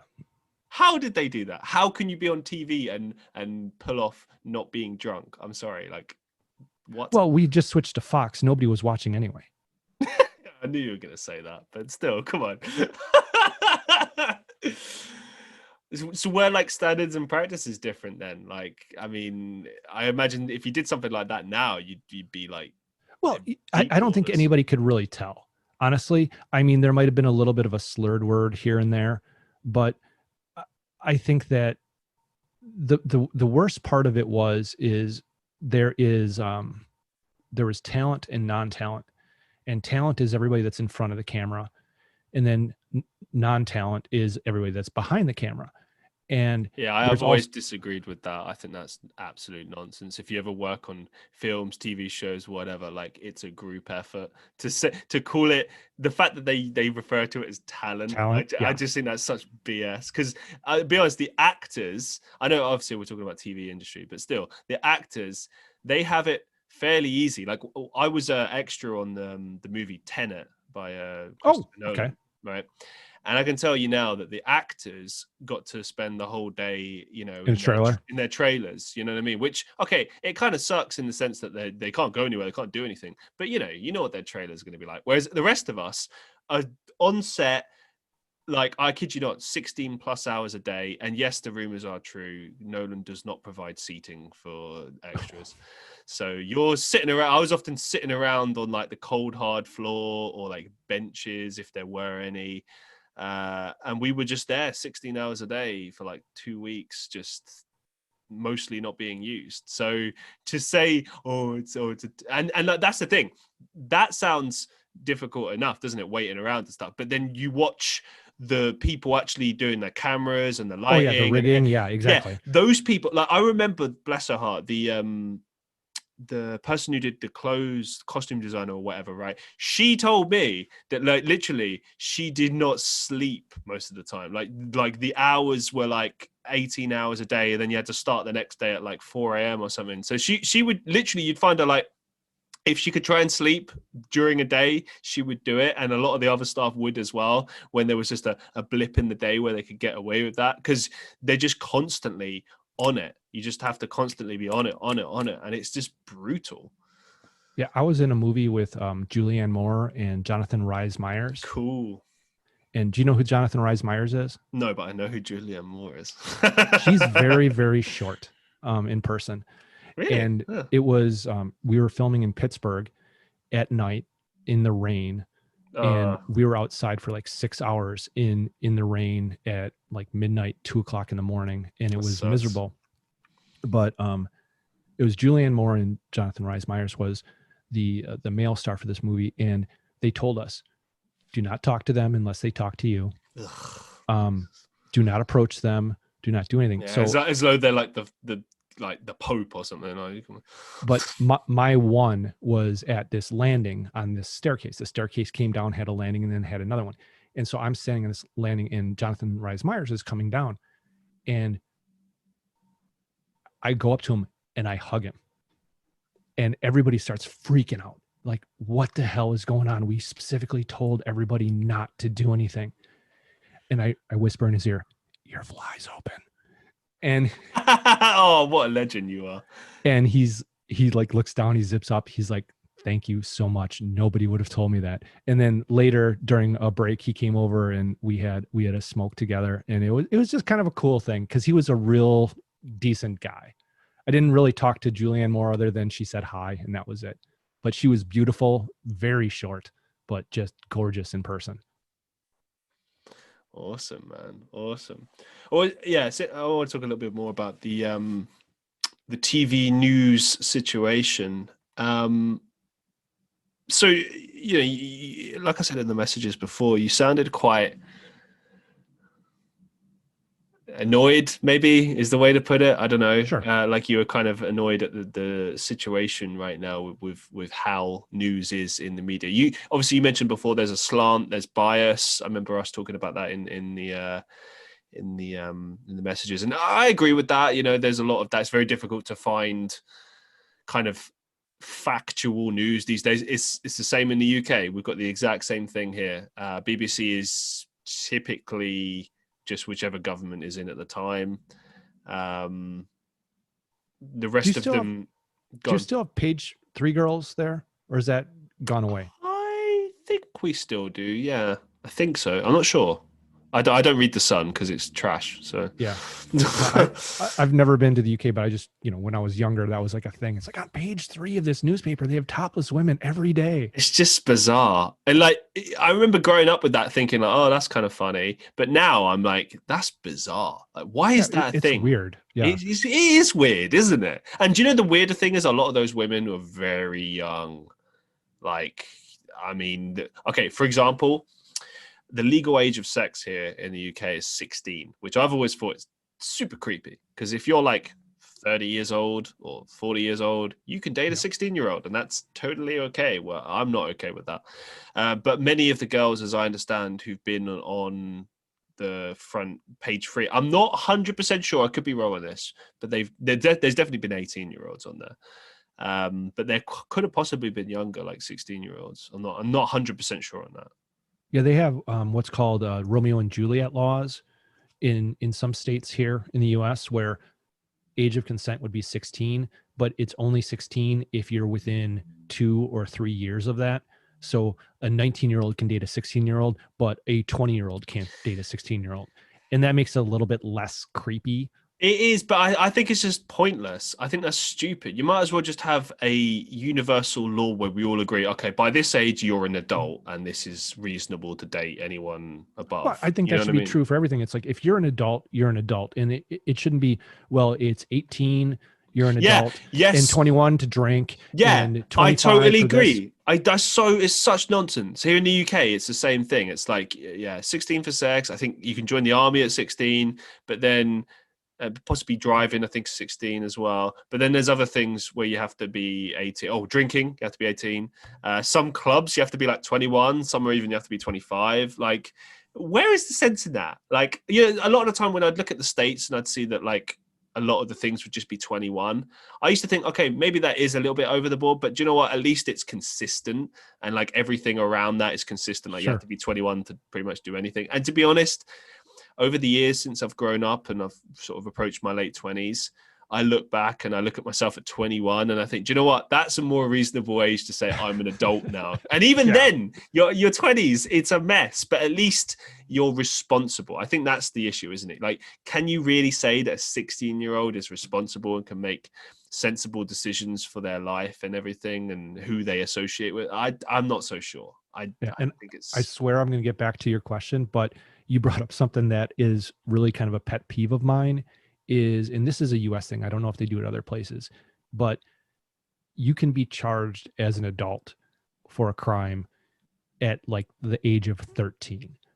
You can be charged as an adult for like certain crimes, not for crimes in general, but there are certain crimes that if you are above 16, you will always be charged as an adult. And I think that's wrong because I think that you're an adult or you're not. And my thought is, okay, so let's say you are 15 years old and you get charged for murder and you didn't do it, hopefully, but you are acquitted. You're found not guilty. When you walk out of court, are you now legally an adult and you can do all adult things? Because if you were considered an adult in the eyes of the law for this, you should be considered an adult for everything. There shouldn't be a differentiation. It's if you are mature enough to understand and be responsible for this for a crime, then you should be responsible enough to vote or to do whatever. I don't think that's fair. It's you know, well, for this it's this, but for that it's that. But you talked about the news, and you know how it's not just what you say, it's how you say it really makes a difference. It's the tonality. And as someone who is, you know, a person that is often in front of a microphone talking to people, you know that I can be talking to my buddy and go, dude, you're a dick. Or I can be talking about something, he's a dick. And that tone, that even though I'm saying the same thing, it is different based on how I'm saying it. And I noticed this a ton with the news is it is just open contempt that they, with the way that they say things, not necessarily even with the words, but with the tone behind it. And as someone who worked in news, the news should be the news. It should be the facts. It should not be Matt's opinion or Christian's opinion on what's going on. It should be, these are what the facts are. And that's like journalism 101. And that seems to have gone away. And these are not local people. These are national news anchors for major networks that are doing this. And there was a thing I saw where it was somebody on CNN, and it was either CNN or ABC, it doesn't really matter. But they were talking about how Joe Biden had not given a press conference as yet in so many days into his term as president. And they said, well, you know, he might not have given any press conferences, but at least he hasn't lied every day to us like the last president did. And I thought that was very, very unprofessional for a newscaster to say. And I must agree with you there. Yeah, like I don't want to hear opinions from newscast like reporters, not unless like the person, if they're doing an interview. Actually, yeah, no, any kind of an interview.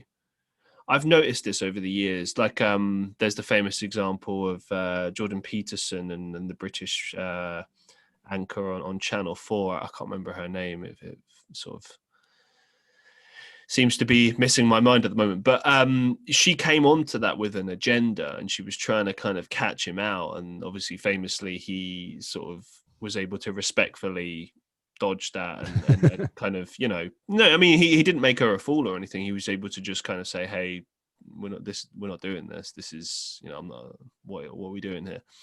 But yeah, like Channel 4 has always been presented as a very kind of professional news channel, but you find it there as well, and it's disappointing. I can't actually find any British news outlets that are truly right down the middle. I mean, there is some satirical ones. There's Private Eye, which is pretty good, and it seems to be kind of in the middle for the most part. It seems to be more about holding the government accountable for what they do, and it seems to be consistent across every single government. But yeah, there doesn't seem to be like a news outlet that's purely professional with no biased opinions, and like you say, not using that kind of deliberate tonality.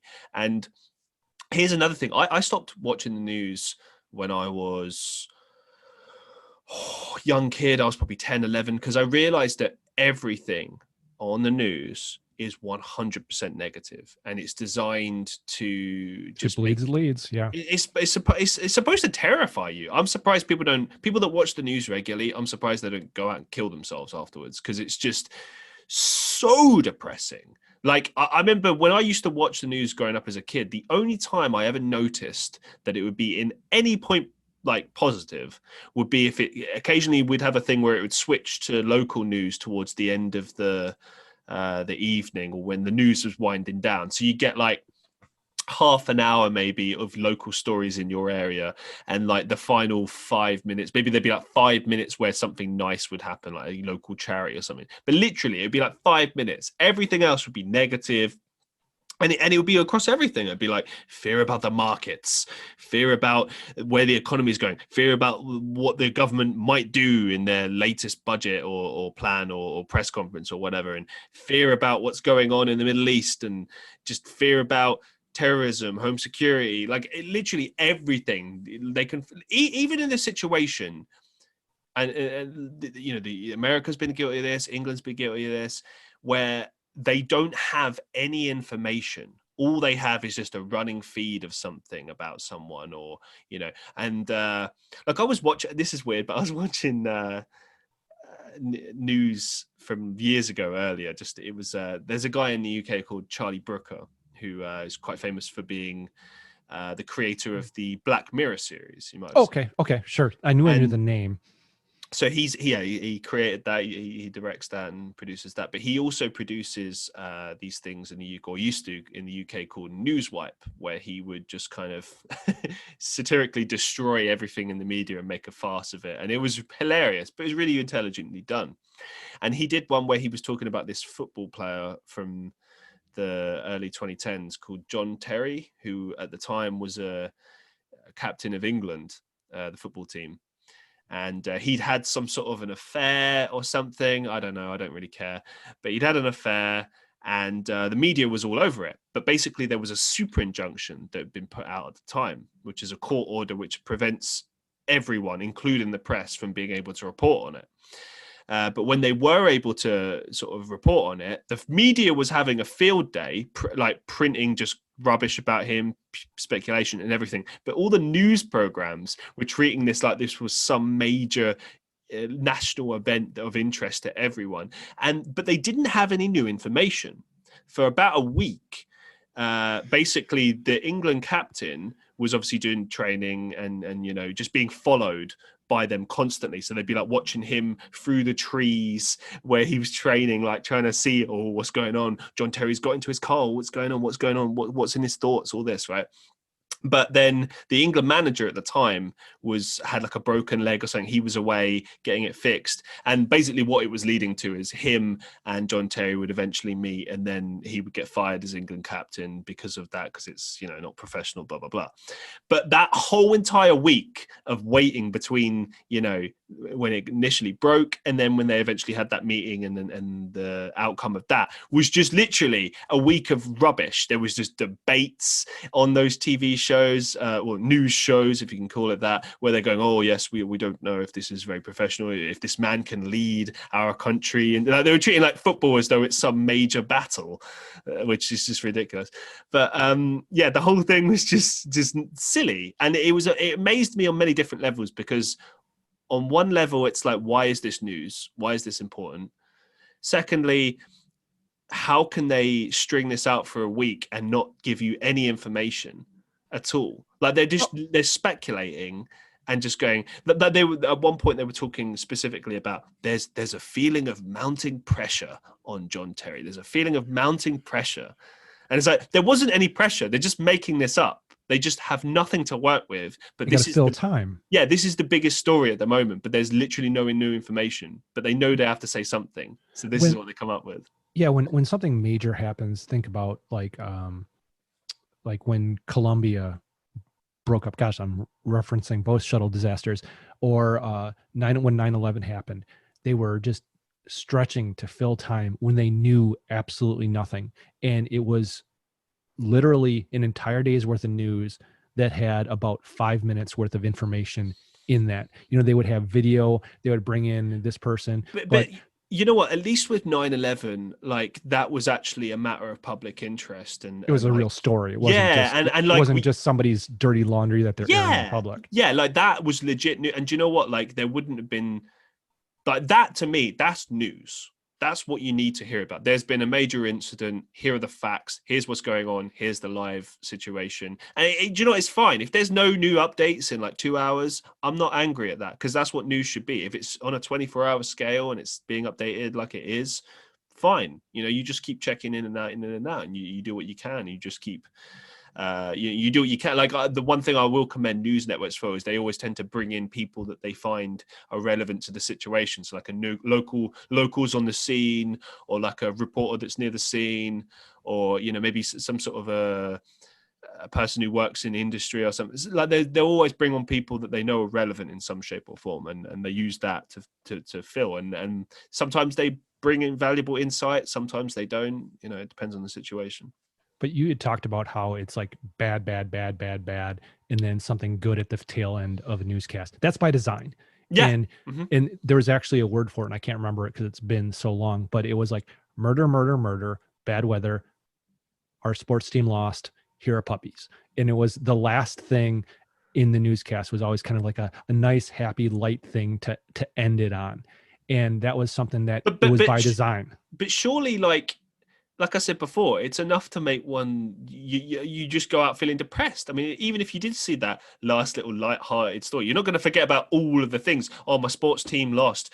It's unsafe to go out of my house because everyone's getting murdered. Like, how can you watch that and come away thinking, everything is right in the world? Like, you can't think about it like that. You can't possibly. And that's probably one of the reasons why I stopped watching the news after, like, when I left the industry, just because I knew how it was done and I saw it. Well, yeah, for you, it's work. So it's like, why would you watch work? Like, the other part was you asked about unethical, and this isn't unethical, but it's kind of interesting, is we have in a given city, no matter what city it is, you'll have multiple television stations and they all have their individual news crews. And, you know, they compete for ratings against each other. And, you know, Channel 4 is number one, Channel 6 is number one. And they're trying to be the number one broadcast network in Central Ohio. And it's happened both places that I've lived in the last 30 years, where something happens with a person that works at one of the stations, where somebody that works at a local news station gets embroiled in some kind of controversy or gets arrested. And it's and those are the few times that I will make a point to actually watch the news, because I want to see how this one covers it versus because in where I live, I think it was the weather guy got caught with child porn about a year ago. Oh my God, Jesus.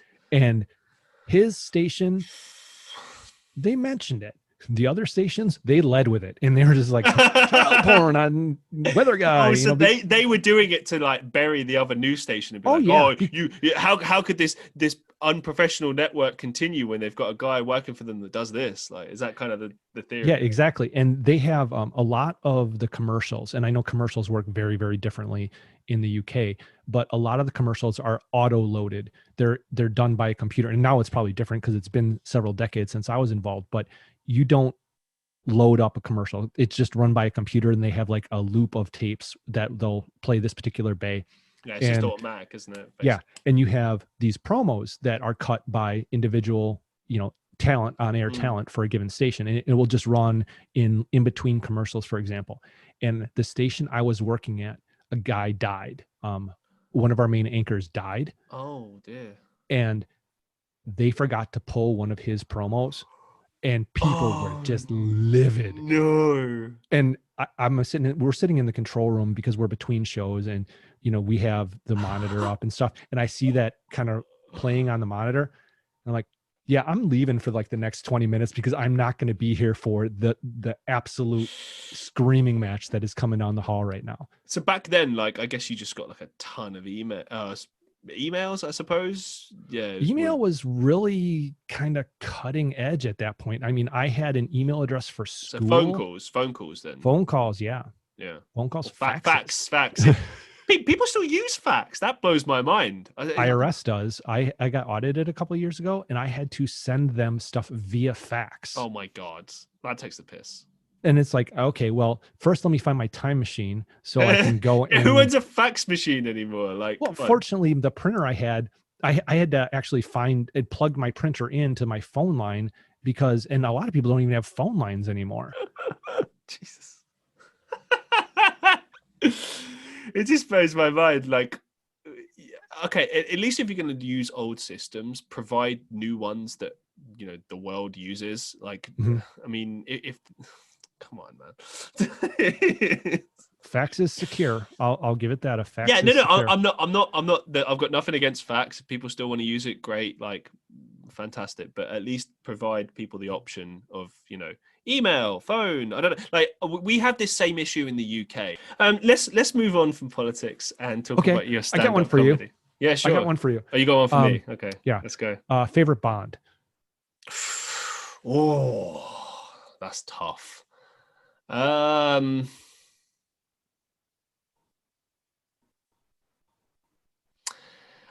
split. Okay. I can't make a choice. For me, it's between Sean Connery and Roger Moore. I mean, Connery had the look and the swagger, but then Roger Moore had the charisma. Mm-hmm. So and he's a good-looking man as well. You know, he looked the part. Yeah, it's a toss-up between those two. Very tough. Okay, so Connery, my least favorite of all of them. Yeah, there's a lot of people say that. Interestingly, I really wish he had gotten a longer run and had better scripts, but love Timothy Dalton. Yeah, he only had like two.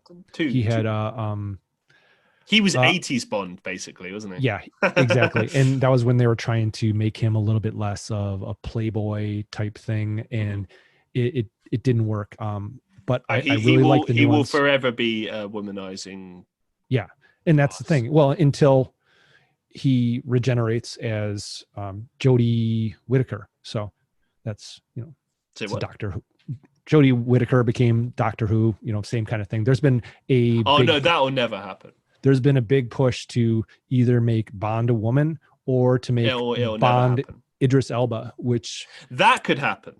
Yeah, and the only problem is I think he's a little too old for it at this point. He and Bond is 40s, man. I think Idris Elba could put it. I mean, it's more to do with physicality. Yeah, he's definitely got that on his side. Yeah, and the thing that's amazing about Idris Elba to me is I was introduced to him with The Wire, and he was playing somebody, a native of Baltimore, and he's obviously from the UK. So the first time I heard him speak in his natural voice, it's just whoa. And there's another guy. We're good at doing that. I can do American accents as well. It's interesting how we were able to do your accents, but then when Americans try to do harder. Do you know what? I could probably count on my fingers how many American actors I've heard that have done a convincing, good British accent. There's only Gillian Anderson. Who's she? She was Scully in the X-Files. Yeah, I'll give you that. But she actually lived in the UK for a long time. I'm not saying there aren't any. There's you know, Renee Zellweger is a very good example. That they do exist. It's just that the vast majority versus British actors that can do American. I mean, there's so many actors here that can do good American accents quite convincingly. It's amazing. I don't know. All right. It's interesting. I got one last question, then you can run through yours because I know we're going really long here. What's your opinion of Phoebe Waller-Bridge? Who's that? Fleabag. She's huge here. She's from there. She is a actress, writer, director. She did Fleabag. She did the show about squatting in former UK hospital. She played the robot companion in Solo. She's got a weird mole on her face. She's a famous UK actress. Yeah, I don't know. Can't put. Okay, well then you don't have any opinion. Easy enough. So back to you. Yeah, I just wanted to ask you about your stand-up comedy career. Obviously, we touched on it a little bit before, but I wanted to kind of ask, like, how did you get into comedy, and what do you like about comedy? So when I was a kid growing up, I was in speech therapy, and there are, to this day, there are certain words that I cannot say. I just do not have the ability to say them. If you ask me what words, I will tell you I don't know because I can't say them. But it was always in my head that, because I had a stutter, and I still have a slight stutter when I get nervous or really amped up, I will stutter a little bit. And that was always in the back of my head. And one of the things that kind of helped with that was I ended up being an instructor, a teacher for software, where I teach 2-day classes on how to use, different software packages. And you're in front of a group for 2 days. Basically, you kind of have to get over yourself to be able to talk. But at the same time, you're working more or less off of a canned script, and you're not doing your own thing. We were at my roommate and I were at a local comedy club here, and they had these little flyers on the table saying, "You think you're funny? Prove it. Come out to da da da da da da." And very much bravado, saying, "Oh, I can do that." And he's like, "Okay, prove it." I'm like, "Sure." Dial it up, call it, and say, "Okay, yeah, I want to do this." They gave me a slot. And comedy is interesting in that it is different. There's so many different approaches. There's no right way to do it. The way I do it is wrong, but there's no right way to do it. And I can get into why the way I do it is wrong. Please do. But I went in, I wrote my set, had it done. I went out and crushed it. I mean, just nailed it. And it is the coolest feeling in the world when you are in a packed comedy club and the crowd is in your hand and you have them and you're just working the crowd. It is such a great feeling. Flip side of that is when you're on a stage and the crowd hates you and it's all crickets, it is awful. Yeah, talk to us about that a little bit, actually. I just want to, before we continue, because it's always interesting to hear about people bombing. Yeah, we've had comedians on the show before, and I'd love to hear about your worst sort of gigs and how you overcame that, and what was so bad about it. It is, and as I said, I do comedy wrong. And one of the ways that I do comedy wrong is one comedian that I respect, who's actually brought me on to do some shows, because he's actually a nationally touring comic. And when he's been in Columbus, he's actually had me come out to open for him, which was kind of cool.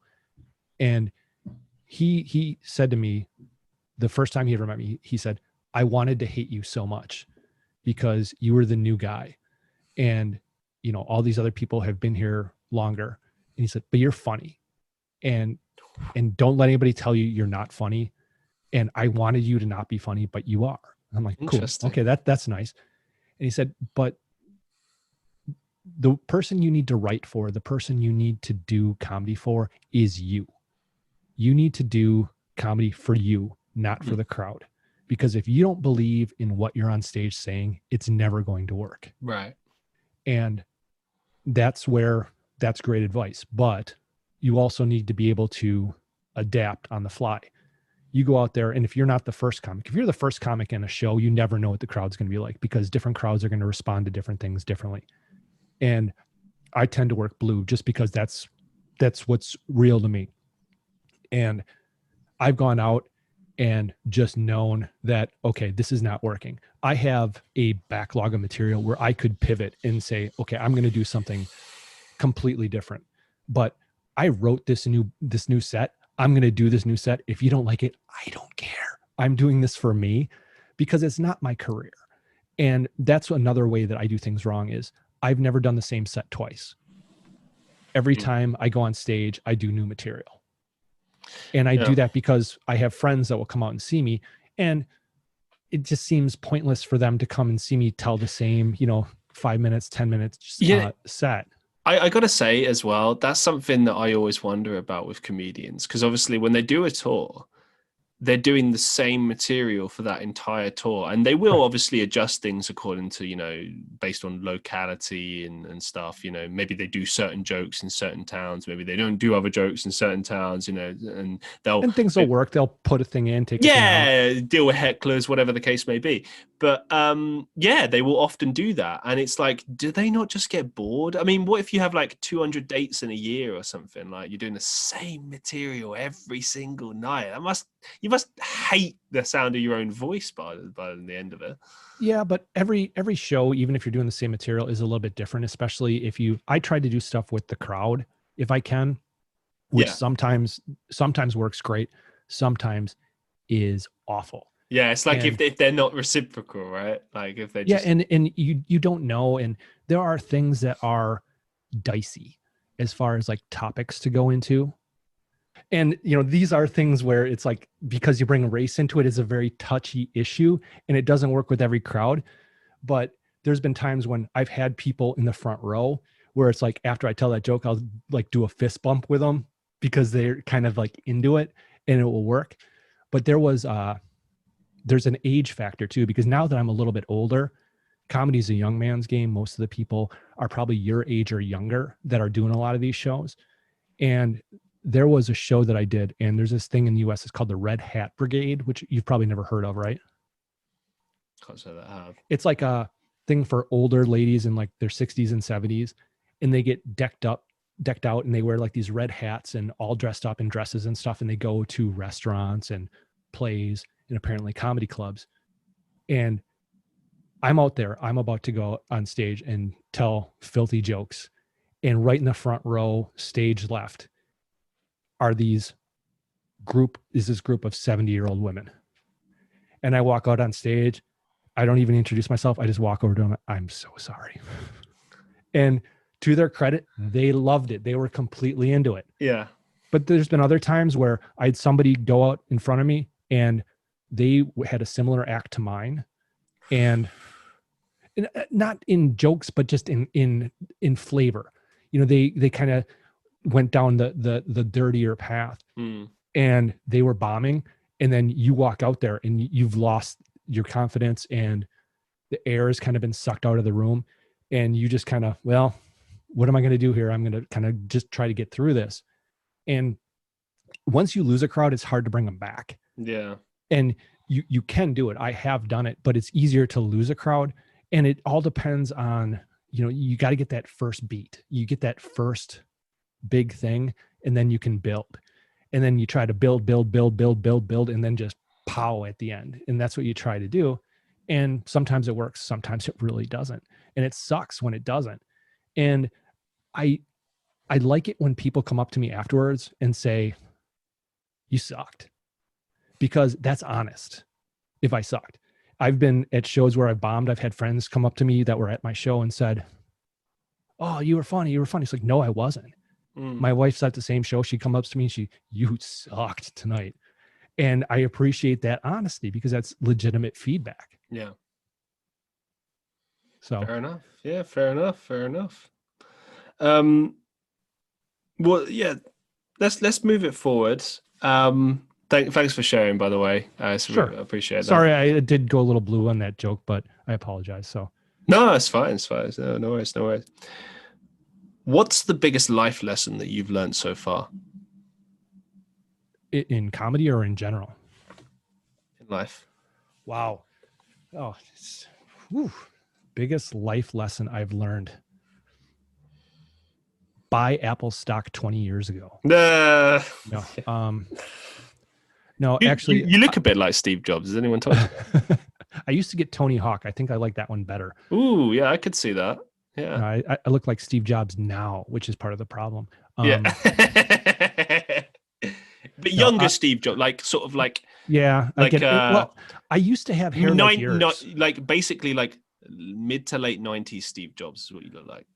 Up until December, I had hair very similar to yours. And we were at the Christmas, it was a Zoom meeting, but a Christmas thing for my company. And they were raising charity for a local food bank. And they were trying to get it up to a certain dollar amount. And the guy who was pushing this, somebody said, hey, if they hit that dollar amount, will you shave your head? And he's like, no, I won't. And I just chimed in, if we hit that dollar amount, I'll shave my head. I don't care. And that amount got hit like almost immediately. So it's a good idea. It's a good idea. And so this is all that's grown back since mid-December. Yeah. But biggest life lesson, I actually have a good one for this. And I actually said this to one of my friends when he got married, and this is where drunken Matt wisdom sometimes is not completely full of crap. I told him and his wife, there's one thing I want to tell you about what I've learned from being married is always be honest with each other, and don't be honest when it's easy. Be honest when it's hard. And that is where a successful relationship comes from, is being able to, tell those difficult truths to each other. And, my wife is, as I said, she's told me that I sucked in a show or whatever. And she's, for all of my different creative ventures, there's things she said, this one is not for me. And there's been other things she said, I did not like this, or I disagreed with that. And I appreciate the fact that she is comfortable and honest enough with me to be able to tell me things that she thinks I might not want to hear. But, the ability to be honest with anybody, whether it be a friend, a spouse, a coworker, a boss, a client, is a powerful thing. And if you are honest about stuff, you don't have to worry about that lie coming back around to catch you in the end. Couldn't agree more. Thank you for sharing that. As we draw things to a close for today, do you have any final thoughts or maybe some upcoming projects that you'd like to share with our listeners? No, I just, it's been scrolling for the last hour or so. So if you haven't been annoyed by it so far, I'm sorry. Well, for me, it's right here.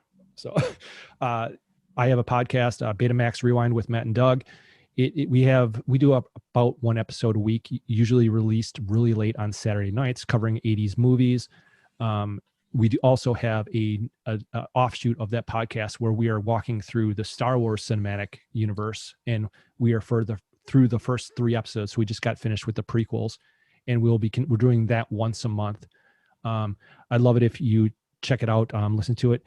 If you want to read screenplays by somebody that's not really a talented author, you can look at my name on Matthew Bok, B-O-K, on Amazon.uk. All my books, I believe, are under 15 pounds.